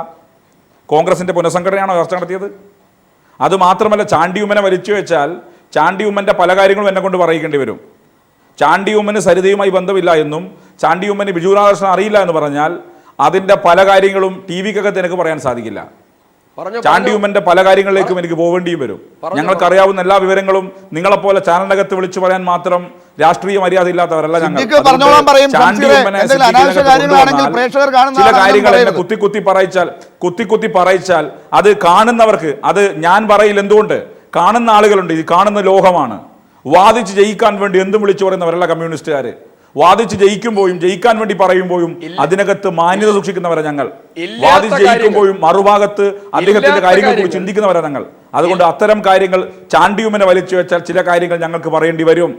അത് എന്നെ കൊണ്ട് കുത്തി പറയിച്ചാൽ, അത് കേരളത്തിലെ ജനസമൂഹം കേട്ടാൽ അത് പറയുന്ന എന്നെ കൂടി ആളുകൾ വിലയിരുത്തും. അതുകൊണ്ട് ഞാൻ പറയുന്നില്ല. കാരണം അത്രമാത്രം നീചമായ ആളുകളാണ് നിങ്ങൾ, അത്രമാത്രം നീച പ്രവർത്തനങ്ങളാണ് നിങ്ങൾ നിർവഹിച്ചിട്ടുള്ളത്. അത് ഏതായാലും ഈ ചാനൽ സിദ്ദീഖ് പേഴ്സണലായി വിളിച്ചാൽ ഒരുപക്ഷെ ഒരു പൊതുയോഗത്തിൽ വന്ന് പ്രസംഗിച്ച കുറച്ച് ആളുകളെ കേൾക്കൂ. അതിനപ്പുറത്ത് ലോകം കാണുന്ന ഒരു ചാനലിനകത്ത് വന്നിരുന്ന് അത്തരം കാര്യങ്ങൾ പരാമർശിക്കുക എന്ന് പറഞ്ഞാൽ എൻ്റെ ജെന്റിൽനെസ്സിനെ ബാധിക്കുന്ന വിഷയമാണ്. അതുകൊണ്ട് ഞാൻ ആ വിഷയം പറയില്ല. കുത്തി സിദ്ദീഖിനെ കൊണ്ട് പറയിക്കാൻ നോക്കണ്ട. അത് പറയിക്കാൻ ശ്രമിച്ചാൽ സിദ്ദീഖിനെ നിങ്ങൾക്ക് തന്നെയാണ് ബാധിക്കുക. അത് ഞാൻ പറയാൻ ഉദ്ദേശിക്കുന്നില്ല. ഇവിടെ ഞാൻ ഉറപ്പിച്ചു പറയുന്നു, ബിജു രാധാകൃഷ്ണനുമായി എന്ത് ചർച്ച നടത്തി? സരിതാ നായരുമായുള്ള ബന്ധം, ജിക്കുമോൻ ജേക്കബ്, ഒരു മുഖ്യമന്ത്രി ഓഫ് സലിം രാജ്, ഞാൻ സൂചിപ്പിച്ചല്ലോ, സലിം രാജിന് എടുക്കാൻ പാടില്ല എന്ന് സ്പെഷ്യൽ ബ്രാഞ്ച് പറഞ്ഞല്ലോ. ഇദ്ദേഹം ഒരു ക്രൈം പശ്ചാത്തലമുള്ള ഒരാളാണ്, ക്രിമിനൽ മൈൻഡാണ്. ഇദ്ദേഹത്തെ എടുക്കാൻ പാടില്ല. ആരുടെ വാശിപൂർവ്വം എടുത്തത്? എന്തിനാ ഗൺമാനായി സലിം രാജിനെ വെച്ചത്? സലിം രാജുമായി ബന്ധപ്പെട്ട പല എലിഗേഷൻസും ഉണ്ടല്ലോ. സലിം രാജിനെ തന്നെ എന്തുകൊണ്ടാണ് തെരഞ്ഞെടുത്തത്? ഇന്റലിജൻസിന്റെ റിപ്പോർട്ട് തള്ളിക്കൊണ്ട് ഒരു കറപ്റ്റഡായ ഉദ്യോഗസ്ഥൻ, അഴിമതിക്കാരനായ ഉദ്യോഗസ്ഥൻ എന്തുകൊണ്ട് വെച്ചു? അത് സൂചിപ്പിക്കുന്നത് ഈ മോന്തായം വളഞ്ഞാൽ 64 വളയും എന്നുള്ളതാ. ജേക്കബ് തോമസ് പറഞ്ഞ കാര്യങ്ങൾ, ആ ജേക്കബ് തോമസ് എന്തുകൊണ്ട് ഇങ്ങനെ വിളിച്ചു പറയേണ്ട സാഹചര്യം ഉണ്ടായത്? ഇതെല്ലാം വിളിച്ചു പറയാൻ ഇടയാക്കിയത് നിങ്ങളുടെ ഈ മുഖ്യമന്ത്രി ഉൾപ്പെടുന്ന സംഘത്തിന്റെ ഈ പ്രവർത്തന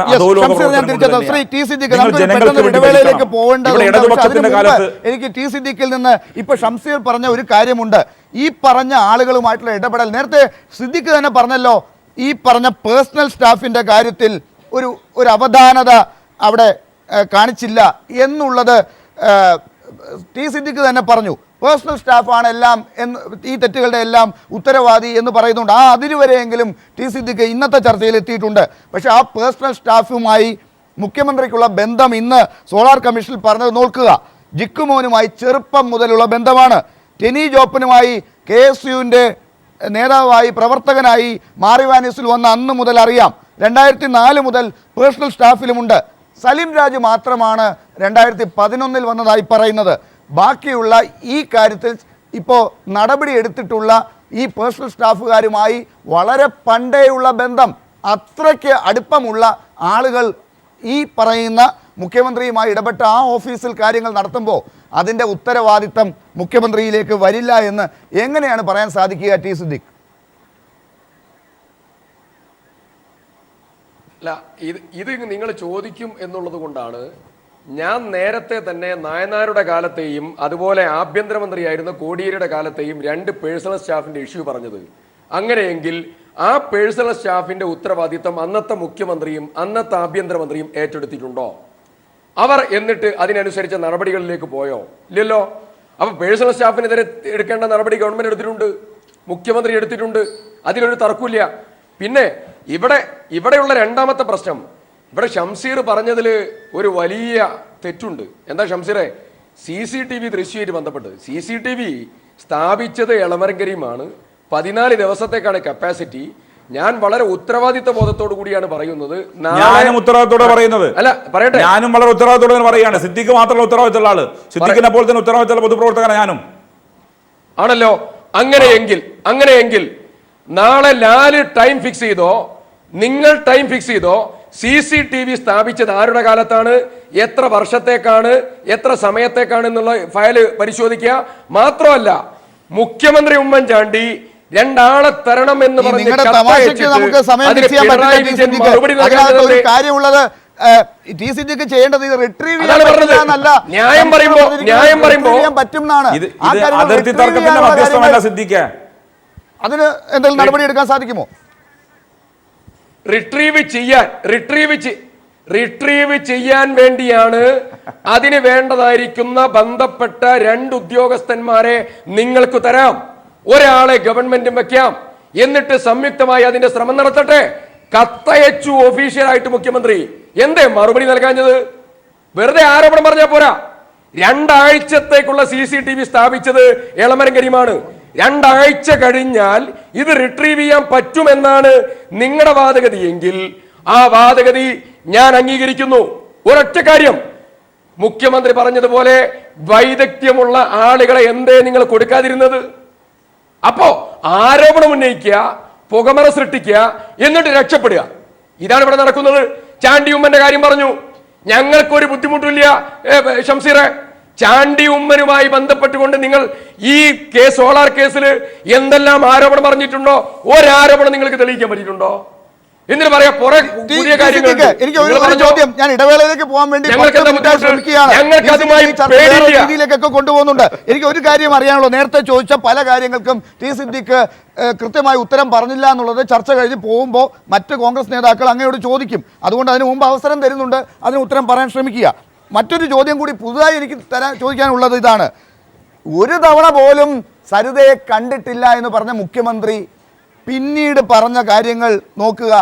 ഒരു തവണ കണ്ടിട്ടുണ്ട് എന്ന് പിന്നീട് ഈ രാപ്പകൽ സമരത്തിൻ്റെ തലേ ദിവസം പീപ്പിൾ TV ഒരു ഫോട്ടോ പുറത്തേക്ക് വിട്ടപ്പോൾ അന്ന് പറഞ്ഞു, ആ കടപ്പളമറ്റത്തെ ഫോട്ടോ കാണിച്ചപ്പോൾ പറഞ്ഞു അന്ന് 1 ദിവസം കണ്ടിട്ടുണ്ട് എന്നുള്ള രീതിയിൽ പറഞ്ഞു. ഇന്ന് പറഞ്ഞത് 3 ദിവസം എന്നാണ്. ഒരുപാട് പിശകുകളാണ് സിദ്ദിഖേ ഇന്നത്തെ ദിവസം കൊണ്ട് ഉണ്ടാകുന്നത്. ഈ ഓർമ്മ പിശകുകളുമൊക്കെ അങ്ങനെ സ്വാഭാവികമാണെന്ന് എങ്ങനെയാണ് പറയാൻ സാധിക്കുക? ഒരു ഓർമ്മപ്പശകോ ഒരു വൈരുദ്ധ്യത്തിന്റെ അംശങ്ങളോ അല്ല. നിങ്ങൾ ഇത് ട്വിസ്റ്റ് ചെയ്യാനുള്ള ശ്രമം നടത്തണ്ട. കടപ്ലാമറ്റത്തെ വേദിയിൽ വെച്ച് സരിത വന്നു കണ്ടു എന്നുള്ളത് മുഖ്യമന്ത്രി തന്നെ പറഞ്ഞിട്ടുള്ളതാണ്. അതിനുശേഷം മുഖ്യമന്ത്രി തന്നെ പറഞ്ഞിട്ടുണ്ട്, എന്നെ വന്ന് കണ്ടിട്ടുണ്ടാകാം. എന്നെ 100 കണക്കിന് ആളുകൾ വരുന്ന കാണുന്ന ആളാണ് മുഖ്യമന്ത്രി. വാതിൽ കൊട്ടി അടയ്ക്കുന്ന പൊതുപ്രവർത്തകനല്ല. ഓരോ ദിവസവും 100 കണക്കിന് ആളുകൾ മുഖ്യമന്ത്രിയെ കാണാൻ പ്രശ്നങ്ങൾ പരിഹരിക്കാൻ നേതൃത്വം കൊടുക്കാറുമുണ്ട്. മുഖ്യമന്ത്രിയാണ് ഉമ്മൻചാണ്ടി. ആളുകളെ നോക്കിയിട്ട് മന്ത്രിക്കാറുണ്ടോ? അതറിയണം. ചെവിയിൽ മന്ത്രിക്കാനുള്ള സ്വാതന്ത്ര്യം എല്ലാ ജനങ്ങൾക്കും മുഖ്യമന്ത്രി കൊടുത്തിട്ടുണ്ടോ? സ്റ്റേജിനകത്ത് ഒരു പൊതുപരിപാടി നടക്കുമ്പം ആ വേദിക്കകത്ത് കടന്നു വന്ന് ചെവിക്കകത്ത് മന്ത്രിക്കാൻ എല്ലാ ജനങ്ങളെയും മുഖ്യമന്ത്രി അനുവദിക്കാറുണ്ടോ? അങ്ങനെയെങ്കിൽ ഞങ്ങൾക്ക് സമയം വാങ്ങിച്ചു തരണം മുഖ്യമന്ത്രിയുടെ ചെവിയിൽ മന്ത്രിക്കാൻ. ഇതേ ചോദ്യമുള്ളൂ. കടപ്ലാമറ്റത്തെ പരിപാടിയിൽ മുഖ്യമന്ത്രിയുടെ ചെവിയിലാണ് മന്ത്രിക്കുന്നത്. ചെവിയിൽ മന്ത്രിക്കണമെങ്കിൽ അത്രമാത്രം സ്വാതന്ത്ര്യം ഒരാൾക്ക് നൽകണം. ഒരുപക്ഷെ പരിപാടിക്കകത്ത് വന്ന ആളുകൾ കാണുന്നുണ്ടാവാം, അത് ശരിയായിരിക്കാം. സിദ്ദിഖ് പറയുന്ന കാര്യങ്ങൾ മുഖ്യമന്ത്രി ആളുകൾ കാണാറുണ്ട്, ശരി തന്നെയാ. പക്ഷേ മുഖ്യമന്ത്രിയുടെ ചെവിക്കകത്ത് മന്ത്രിക്കാനും മുഖ്യമന്ത്രിയുമായി ഗസ്റ്റ് ഹൗസിനകത്ത് 1 മണിക്കൂർ അടച്ചിട്ട മുറിയിൽ ചർച്ച ചെയ്യാൻ ബിജു രാധാകൃഷ്ണൻ അനുവാദം കൊടുക്കുന്നതും എന്തിന്റെ അടിസ്ഥാനത്തിലാ? ഇതേ ഞങ്ങൾ ചോദിക്കുന്നുള്ളൂ. അപ്പം എത്ര തന്നെ നിങ്ങൾ മറച്ചു വെക്കാൻ ശ്രമിച്ചാലും സോളാർ കേസിന്റെ പ്രഭവ കേന്ദ്രം മുഖ്യമന്ത്രി തന്നെയാണ്. ഈ കേസിന്റെ തുടക്കം, ഈ കേസ് FIR ഇടുന്നതും രജിസ്റ്റർ ചെയ്യപ്പെടുന്നതും എൻ്റെ നാട്ടിൽ നിന്നാണ്. ഞങ്ങളെ നാട്ടിലെ ചില ഡോക്ടർമാരെ വഞ്ചിച്ചപ്പോഴാണ് ഈ കേസ് കൊണ്ടുവന്നത്. അന്ന് ആ കേസിനകത്ത് അറസ്റ്റ് ചെയ്യാൻ SI ബിജു ജോൺ ലൂക്കോസ് ശ്രമിച്ചപ്പം ബിജു ജോൺ ലൂക്കോസിനെ കൊണ്ട് അറസ്റ്റ് ചെയ്യിക്കാതെ ഉമ്മൻചാണ്ടിയുടെയും തിരുവഞ്ചൂരിനെയും വിശ്വസ്തനായ പെരുമ്പാവൂർ DYSP ഹരികൃഷ്ണനെ കൊണ്ട് അറസ്റ്റ് ചെയ്യിച്ചു എന്ന് മാത്രമല്ല, ഹരികൃഷ്ണന് 4 വർഷത്തോളം പെരുമ്പാവൂർ DYSP ആക്കിയ സ്ഥാനത്തിരുത്തി. ADGP പത്മകുമാറിന് ലോ ആൻഡ് ഓർഡർ കൊടുത്തു, താരതമ്യേന ജൂനിയറായ ADG പത്മകുമാറിന്. എന്താണ് ഇതെല്ലാം? പ്രത്യുപകാരമാണ്. ഈ ഗവൺമെന്റിനെ സഹായിച്ചതിനുള്ള പ്രത്യുപകാരം. തിരുവഞ്ചൂർ രാധാകൃഷ്ണന്റെ കയ്യിൽ എല്ലാ സാധനവും ഉണ്ട്. തിരുവഞ്ചൂർ രാധാകൃഷ്ണൻ അനക്കാൻ മുഖ്യമന്ത്രിക്ക് കഴിവില്ല. ഞാൻ ഉറപ്പിച്ചു പറയുന്നു, മുഖ്യമന്ത്രിക്ക് പലതരത്തിലുമുള്ള ഇതുമായി ബന്ധപ്പെട്ട് പലതരത്തിലും ബന്ധങ്ങളുണ്ട്. ഇത് മുഖ്യമന്ത്രി ഓഫീസിന് ബന്ധമുണ്ട്, മുഖ്യമന്ത്രി അധോലോക സംഘത്തിന്റെ തലവനെ പോലെയാണ് ഈ 4 കൊല്ലവും പ്രവർത്തിച്ചത്. പക്ഷേ പല നാൾ കള്ളൻ ഒരു നാൾ പിടിയിൽ എന്ന് പറഞ്ഞതുപോലെ കേരളത്തിലെ മുഖ്യമന്ത്രിക്ക് എല്ലാ കാലത്തും ആളുകളെ പറ്റിച്ചു പോകാൻ കഴിയില്ല. അതിന്റെ ദൃഷ്ടാന്തമാണ് സോളാർ കമ്മീഷൻ സമരം നടത്തി അതിനിടയിൽ സോളാർ കമ്മീഷൻ ഒരുപാട് കോപ്പുകൾ കൂട്ടുകയാണ് ഇപ്പോൾ ടി സിദ്ദിഖ്. നമുക്ക് ദൃശ്യങ്ങളിൽ നിന്ന് തന്നെ കാണാൻ സാധിക്കുന്നുണ്ട്. ഇടവേള കഴിഞ്ഞെങ്കിലും ഇതിനുള്ള കൃത്യമായ കാര്യങ്ങൾ നമുക്ക് ലഭ്യമാകും എന്ന് പ്രതീക്ഷിക്കാം. ടി സിദ്ദിഖ് മറുപടി. ഒന്ന്, മുഖ്യമന്ത്രി ഉമ്മൻചാണ്ടിയുടെ ചെവിയിൽ മന്ത്രിക്കാറുണ്ടോ? മുഖ്യമന്ത്രി ഉമ്മൻചാണ്ടിയുടെ ചെവിയിലല്ല, മുഖ്യമന്ത്രി ഉമ്മൻചാണ്ടിയുടെ ചുറ്റും കൂടി നിന്ന് ചെവിയിലും അദ്ദേഹത്തിൻ്റെ മുഖത്തു നോക്കിയും ആയിരക്കണക്കിന് ആളുകൾ സംസാരിക്കാറുണ്ട്. ആ സംസാരിച്ചതിൽപ്പെട്ട ഒരാളാണ് CPIM-ന്റെ വയനാട് ജില്ലാ സെക്രട്ടറിയായ ബഹുമാന്യനായ ശശീന്ദ്രൻ. വിളിച്ചു, വരാൻ പറഞ്ഞു, നേരിട്ട് പോയി, പ്രത്യേകം പരിഗണിച്ചു, കൂടെ ഇരുത്തി ചെവിയിൽ മന്ത്രിച്ച ഒരാളാണ് വയനാട് CPM-ന്റെ ജില്ലാ സെക്രട്ടറിയായ ശശീന്ദ്രൻ ഉൾപ്പെടെയുള്ളതായ ആളുകൾ. അതുകൊണ്ട് മുഖ്യമന്ത്രിയുടെ ചെവിയിൽ മന്ത്രിക്കാൻ ഷംസീറിന് പോയാലും പറ്റും. ദുഃഖവും പ്രയാസവും പറയാൻ ആരൊക്കെയുണ്ടോ അവരെയൊക്കെ കേൾക്കുന്നയാളാണ് മുഖ്യമന്ത്രി. പിന്നെ ഷംസീർ ചോദിച്ചത് ഗസ്റ്റ് ഹൗസിൽ മുഖ്യമന്ത്രി ഉമ്മൻചാണ്ടി എന്തുകൊണ്ടാണ് സംസാരിച്ചത് എന്നുള്ളതാണ് അദ്ദേഹം ചോദിച്ച ഒരു കാര്യം. അതിൽ ശിവദാസൻ എന്ന് പറയുന്ന കൊയിലാണ്ടി സ്വദേശി, അദ്ദേഹം മാതൃഭൂമിയിലുള്ള ഒരു ജീവനക്കാരനാണ്. ആ ശിവദാസൻ ഉണ്ടായിരുന്നു ആരുടെ കൂടെ? ശ്രീ ബിജു രാധാകൃഷ്ണന്റെ കൂടെ. ശിവദാസൻ മാതൃഭൂമിയിലെ സീഡ് പ്രോഗ്രാമിന്റെ ഉദ്യോഗസ്ഥനാണ്.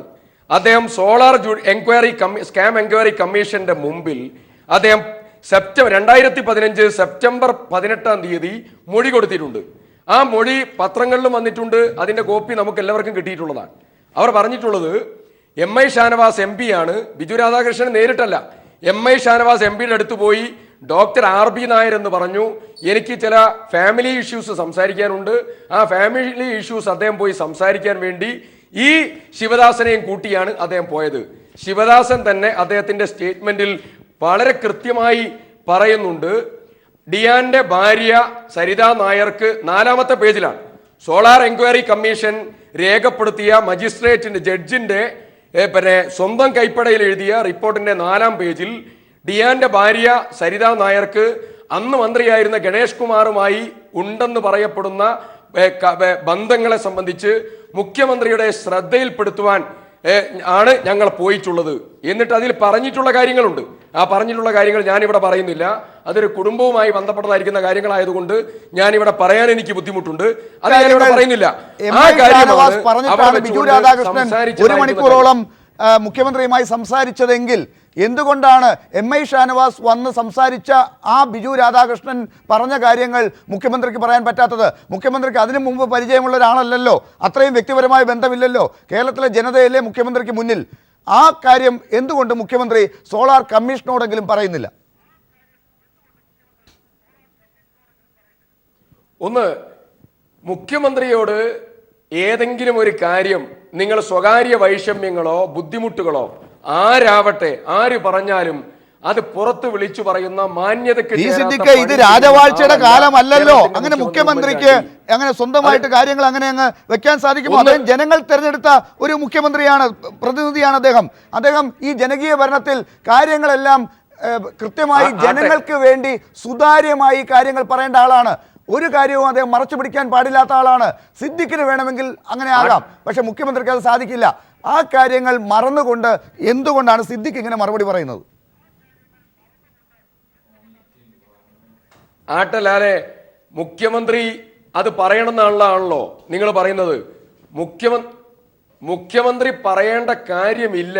ഒന്ന്, ഇതിൽ ബിജു രാധാകൃഷ്ണന്റെ കൂടെ ബിജു രാധാകൃഷ്ണന്റെ സുഹൃത്തായ ബിജു രാധാകൃഷ്ണൻ നിങ്ങളെ കൈരളി ചാനലിനെ പറ്റിച്ചതുപോലെ മാതൃഭൂമി സീഡ് പ്രോഗ്രാമിനെ പറ്റിച്ചിരുന്നു കേട്ടോ. അങ്ങനെയാണ് ഇവർ തമ്മിലുള്ള ബന്ധം. Team Solar seed program sponsor ചെയ്യാന്ന് പറഞ്ഞു, വലിയ അടുപ്പായി. അങ്ങനെ എനിക്കൊരു കാര്യം പറയാണ്ടെന്ന് പറഞ്ഞു. ഷാനവാസിനെ കൊണ്ട് മുഖ്യമന്ത്രിയെ റെക്കമെൻഡ് ചെയ്യിപ്പിച്ചു. മുഖ്യമന്ത്രി പറഞ്ഞു, ഞാൻ എറണാകുളം ഗസ്റ്റ് ഹൗസിലുണ്ട്, അവിടെ വരാം, അവിടെ വന്നുകൊണ്ട് സംസാരിക്കാം. മുഖ്യമന്ത്രി അവിടെ ഉണ്ടായിരുന്നു. ഇവർ രണ്ടുപേരും കൂടി ഒരുമിച്ചാണ് സംസാരിച്ചത്. ഞാൻ ചോദിക്കട്ടെ, എന്താണ് സംസാരിച്ചതെന്ന് മുഖ്യമന്ത്രി തന്നെ പറയണ്ടല്ലോ. കൂടെ ഉണ്ടായിരുന്ന ബിജു രാധാകൃഷ്ണന്റെ സുഹൃത്തായ മാതൃഭൂമി ജീവനക്കാരനായ ശിവദാസൻ തന്നെ പറഞ്ഞാൽ മതിയല്ലോ. ശിവദാസൻ കൃത്യമായി പറഞ്ഞിട്ടുണ്ട്, ബിജു രാധാകൃഷ്ണൻ പിന്നെ സംസാരിച്ചതായ കാര്യങ്ങൾ ഇവിടെ സോളാർ ജുഡീഷ്യൽ എൻക്വയറി കമ്മീഷന്റെ മുമ്പിൽ 15 പേജുള്ളതായിരിക്കുന്ന വിശദീകരണമാണ് അദ്ദേഹം കൊടുത്തിട്ടുള്ളത്. ആ കൊടുത്തതായിരിക്കുന്ന ഡീറ്റെയിൽസ് മുഴുവൻ ഇതിൽ പറയാൻ പറ്റാത്തതായിരിക്കുന്ന പല കാര്യങ്ങളുമുണ്ട്. പൊതുമധ്യത്തില് ചർച്ച ചെയ്യാൻ പറ്റാത്തതായിരിക്കുന്ന പല കാര്യങ്ങളും ഇതിലുണ്ട്. അതുകൊണ്ടാണ് ഞാൻ പറയാതിരിക്കുന്നത്. ശിവദാസൻ ഒരു പ്ലാന്റഡ് വിറ്റ്നസ് ആണ്. സിദ്ദീഖിന്റെ പാർട്ടിക്കാർ അവസാനം കൊണ്ടുവന്നൊരു പ്ലാന്റഡ് വിറ്റ്നസ് ആണ് ശിവദാസൻ. ഒന്ന്.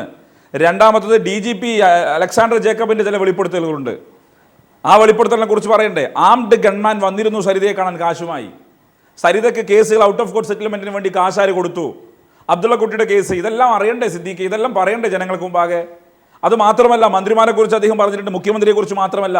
സരിത നടത്തിയൊരു കമന്റ് ഉണ്ട്, ഞാൻ മുഴുവൻ പറഞ്ഞാൽ കേരളം താങ്ങില്ല. സരിത പറഞ്ഞ കാര്യം, ഞാൻ പറഞ്ഞ കാര്യമല്ല കേട്ടോ. അപ്പൊ പിന്നെ നിങ്ങൾ മാന്യതയെക്കുറിച്ച് പറഞ്ഞു. ആ മാന്യത ഞങ്ങൾ സൂക്ഷിക്കുന്നത് കൊണ്ടാണ് ഞങ്ങൾക്ക് പല ചാനലുകളിൽ നിന്നും കിട്ടിയ, പല സോഴ്സിൽ നിന്നും കിട്ടിയ വിവരങ്ങൾ ഞങ്ങൾ ചാനലിൽ പറയാത്തത്. മുഖ്യമന്ത്രിയെക്കുറിച്ചും മുഖ്യമന്ത്രിയുടെ കുടുംബത്തെക്കുറിച്ചും അതുപോലെ തന്നെ ഈ പറയുന്ന മന്ത്രിമാരെക്കുറിച്ചും നിങ്ങളുടെ MLA-മാരെക്കുറിച്ചും നിങ്ങളുടെ ഉദ്യോഗസ്ഥന്മാരെക്കുറിച്ചും എല്ലാം പൊതുരംഗത്ത് നിൽക്കുന്ന ആളുകളെന്ന നിലയിൽ, പല ചാനലിനകത്തും ഡിബേറ്റുകൾക്ക് പോകുന്ന വ്യക്തികളെന്ന നിലയിൽ ഞങ്ങളെല്ലാം വളരെ റിലയബിൾ സോഴ്സ് എന്ന് വിളിച്ചു പറഞ്ഞ കാര്യങ്ങൾ ഞങ്ങൾ ചാനലിനകത്ത് എന്ന് പറയാത്തത് ഞങ്ങളുടെ ജെന്റിൽനെസ്സാണ്. നിങ്ങൾ കാണിക്കുന്ന മാന്യത എന്ന് പറയുമ്പം അതേ മാന്യത ഞങ്ങൾ കാണിക്കുന്നു. നിങ്ങൾ അങ്ങനെ മാന്യത കാണിക്കുന്നവരാണെന്ന അഭിപ്രായം ഞങ്ങൾക്കില്ല. അങ്ങനെ അനുഭവത്തിൽ ഞങ്ങൾക്ക് ബോധ്യപ്പെട്ടിട്ടില്ല. രാഷ്ട്രീയം മാത്രം മുന്നോട്ട് വെച്ച് പോകുന്നവരാ. ഞങ്ങൾ വാദം ചെയ്യിക്കാൻ എന്തും വിളിച്ചു പറയുന്നവരല്ല. ഞാനിവിടെ പറയാം, സരിതയുടെ കേസ് ഔട്ട് ഓഫ് കോർട്ട് സെറ്റിൽമെന്റിന് വേണ്ടി ആര് കാശ് കൊടുത്തു? ഒന്ന്, ഞാൻ ഉറപ്പിച്ചു പറയുന്നു, ഇവരുടെ ഫണ്ട് റൈസിംഗ് ഫണ്ട് കൊടുത്തിരിക്കുന്നത് ബെന്നി ബെഹന്നാനാണ്. ബെന്നി ബെഹന്നാനാണ് സരിതാ നായറിന് ആവശ്യമായ കാശ് കൊടുത്ത് സെറ്റിൽമെന്റ് നടത്തിയിട്ടുള്ളത്. മുഖ്യമന്ത്രിയുടെ അറിവോടുകൂടി, മുഖ്യമന്ത്രിയുടെ ഈ സിദ്ദീഖിനെ പോലെ തന്നെ മുഖ്യമന്ത്രിയുടെ ഏറ്റവും അടുത്ത അനുചരന്മാരിൽ പ്രമുഖനാണ് ബെന്നി ബെഹന്നാൻ. ഇവിടെ ഞാൻ ഒരു കാര്യം പറയാം, മുഖ്യമന്ത്രി ആ ഘട്ടത്തിൽ ഡിഫെൻഡ് ചെയ്യാൻ 2012 സ്കോളേഴ്സ് ക്യാമ്പ് വന്നപ്പോൾ ഡിഫെൻഡ് ചെയ്ത് ഏത് കോൺഗ്രസ് നേതാവ്? സിദ്ദീഖ് മാത്രമാണ്. ബാക്കി എല്ലാവരും മെല്ലെ മെല്ലെ തട്ടി പോയിന്. അന്ന് ബെന്നി ബെഹന്നാൻ, ഈ സിദ്ദീഖ്, ഇതുപോലുള്ള ആളുകളാണ് മുഖ്യമന്ത്രിയുടെ ഏറ്റവും പ്രധാനപ്പെട്ട അനുചരന്മാർ. ഇതിൽ ഈ ബെന്നി ബെഹന്നാനാണ് ഫണ്ട് റൈസ് ചെയ്തത്, ബെന്നി ബെഹന്നാനാണ് കാശ് കൊടുത്തത്. അബ്ദുള്ള കുട്ടിയുടെ കേസ് നിങ്ങൾ ഒതുക്കി തീർത്തു. മന്ത്രിമാരെ കുറിച്ച് ആരോപണങ്ങളുണ്ട്, പല മന്ത്രിമാരെ കുറിച്ചും. ഞങ്ങൾ അതൊന്നും ഇവിടെ പറയാത്തത് അത്തരം ആളുകൾക്കും കുടുംബമുണ്ട്, അത്തരം ആളുകൾക്കും കുടുംബ പശ്ചാത്തലമുണ്ട് എന്നുള്ളത് കൊണ്ടാണ്. സർപ്പം പോലെ തെളിഞ്ഞു നിൽക്കുകയാണ്. അതുകൊണ്ട് മുഖ്യമന്ത്രി ഒന്ന്, നിങ്ങൾ രാഷ്ട്രീയ മാന്യത പാലിക്കാത്തവരാണ് എന്നുള്ളത് ഞാൻ പറഞ്ഞിട്ടില്ല. പക്ഷേ അത് നിങ്ങൾ തന്നെ സ്വയം ആലോചിക്കേണ്ട ഒരു കാര്യമാണ്. ഭാര്യയെ കൊന്നതായിരിക്കുന്ന ഒരു ക്രിമിനൽ വന്നുകൊണ്ട് മുഖ്യമന്ത്രിയുമായി ബന്ധപ്പെട്ടുകൊണ്ട് ഒരു CD ഉണ്ട് എന്ന് പറഞ്ഞപ്പോൾ കേരളത്തിൽ അടിയന്തര പ്രമേയം അവതരിപ്പിച്ച് ആ ക്രിമിനലിന് പിന്തുണ പ്രഖ്യാപിച്ച പാർട്ടിയാണ് ആര്?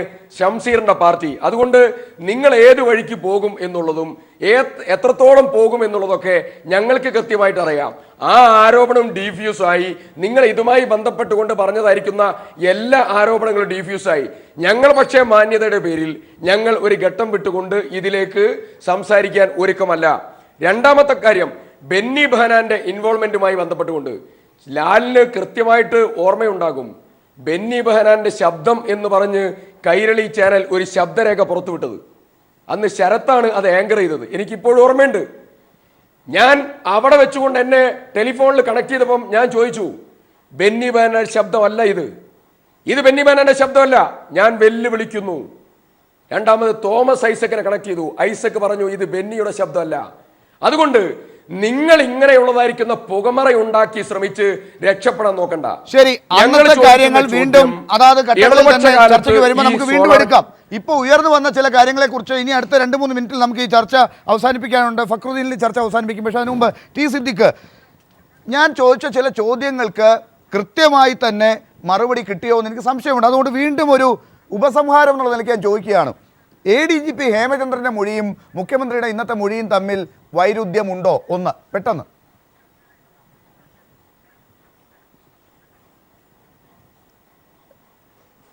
മുഖ്യമന്ത്രി ഉമ്മൻചാണ്ടിയും ADGP ഹേമചന്ദ്രനും അതുപോലെ ഏതെങ്കിലും ഉദ്യോഗസ്ഥന്മാരും മൊഴി കൊടുത്തതിൽ വൈരുദ്ധ്യമുണ്ട് എങ്കിൽ സോളാർ കമ്മീഷൻ പരിശോധിക്കട്ടെ, അതിൽ നിഗമനത്തിലെത്തട്ടെ.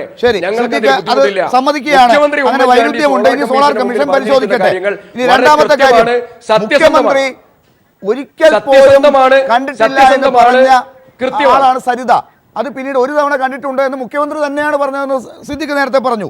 ഇപ്പം 3 തവണ കണ്ടിട്ടുണ്ടോ എന്ന് അറിയില്ല എന്നല്ല പറഞ്ഞിരിക്കുന്നത്, 3 തവണ കണ്ടിട്ടുണ്ട്, അതിൽ കൂടുതൽ തവണ ഉണ്ടോ എന്നുള്ളത് അറിയില്ല എന്നാണ് സോളാർ കമ്മീഷൻ ഇന്ന് പറഞ്ഞിരിക്കുന്നത്. സിദ്ദിഖ്, ഇത് നേരത്തെ പറഞ്ഞതിൽ നിന്ന് വ്യത്യാസമുള്ളതല്ലേ? ഒരിക്കലുമല്ല. മുഖ്യമന്ത്രി പറഞ്ഞത് എന്നെ പല ആളുകളും, നൂറുകണക്കിന് ആളുകൾ വന്ന് കാണുന്നതാണ്, പല ആളുകളും കാണുന്നതാണ്, എന്നെ വന്ന് കണ്ടിരിക്കാം, ഞാൻ പക്ഷേ ഓർക്കുന്നില്ല എന്നുള്ളതാണ് മുഖ്യമന്ത്രി പറഞ്ഞത്. ആ അഭിപ്രായം ഇന്നും സോളാർ കമ്മീഷന്റെ മുമ്പിൽ കൃത്യമായി പറഞ്ഞിട്ടുണ്ട്. ആ നിലപാടിൽ തന്നെ സിദ്ദിഖ് ഉറച്ചു നിൽക്കുന്നു. മൂന്നാമത്തെ പ്രധാനപ്പെട്ട കാര്യം, ഈ CCTV ദൃശ്യങ്ങൾ റിട്രീവ് ചെയ്യാൻ പറ്റുമെന്ന തർക്കം ഇപ്പോഴും തുടരുന്നു.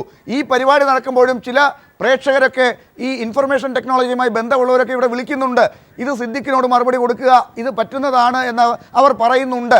അവരെ നമ്മൾ ഇതിനകത്ത് കണക്ട് ചെയ്യാത്തതാണ്, അവരുമായിട്ട് പരിചയമില്ലാത്തത് കൊണ്ട് മാത്രം. ശ്രീ ടി സിദ്ദിഖ്, ആ കാര്യത്തിൽ ഒരു നടപടി എടുത്തുകൊണ്ട് കൃത്യമായ കാര്യങ്ങൾ ജനങ്ങളുടെ മുമ്പാകെ കൊണ്ടുവരാൻ നിങ്ങൾ എന്ത് ചെയ്യും?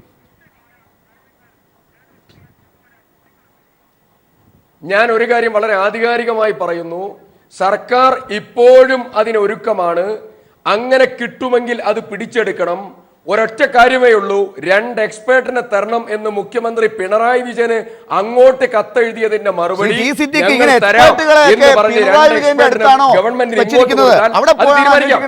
സർക്കാർ നല്ല എക്സ്പെർട്ടുകളെ അന്വേഷിച്ച് കണ്ടുപിടിച്ച് ജനങ്ങളുടെ മുമ്പിൽ നല്ല ഒരു മുഖം ഉണ്ടാക്കിയെടുക്കുകയല്ലേ വേണ്ടത്? എക്സ്പെർട്ടുകളെ അന്വേഷിച്ച് എന്തിനാണ് AKG സെന്ററിൽ കയറി ഇറങ്ങുന്നത്?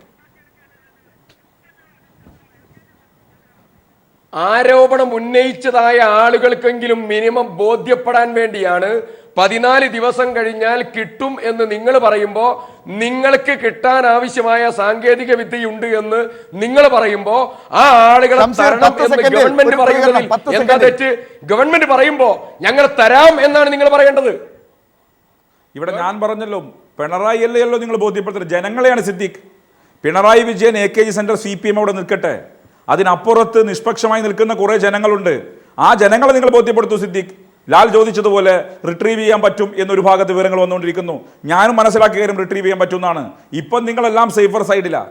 ഇപ്പം നിങ്ങൾ എക്സ്പേർട്ടിനെ ചോദിക്കുന്നതൊക്കെ നിങ്ങൾ ഒരു ഭാഗത്ത് നിങ്ങളുടെ ഭാഗം സേഫർ സൈഡ് ആക്കിക്കൊണ്ടാ. ഞാൻ ഉറപ്പിച്ച് പറയാം, കേരള രക്ഷായാത്ര നമ്മൾ പറഞ്ഞതുപോലെ തന്നെ ഒരു പുകമറയിൽ തന്നെയാണോ ഈ ചർച്ച വീണ്ടും അവസാനിക്കപ്പെടുന്നത്?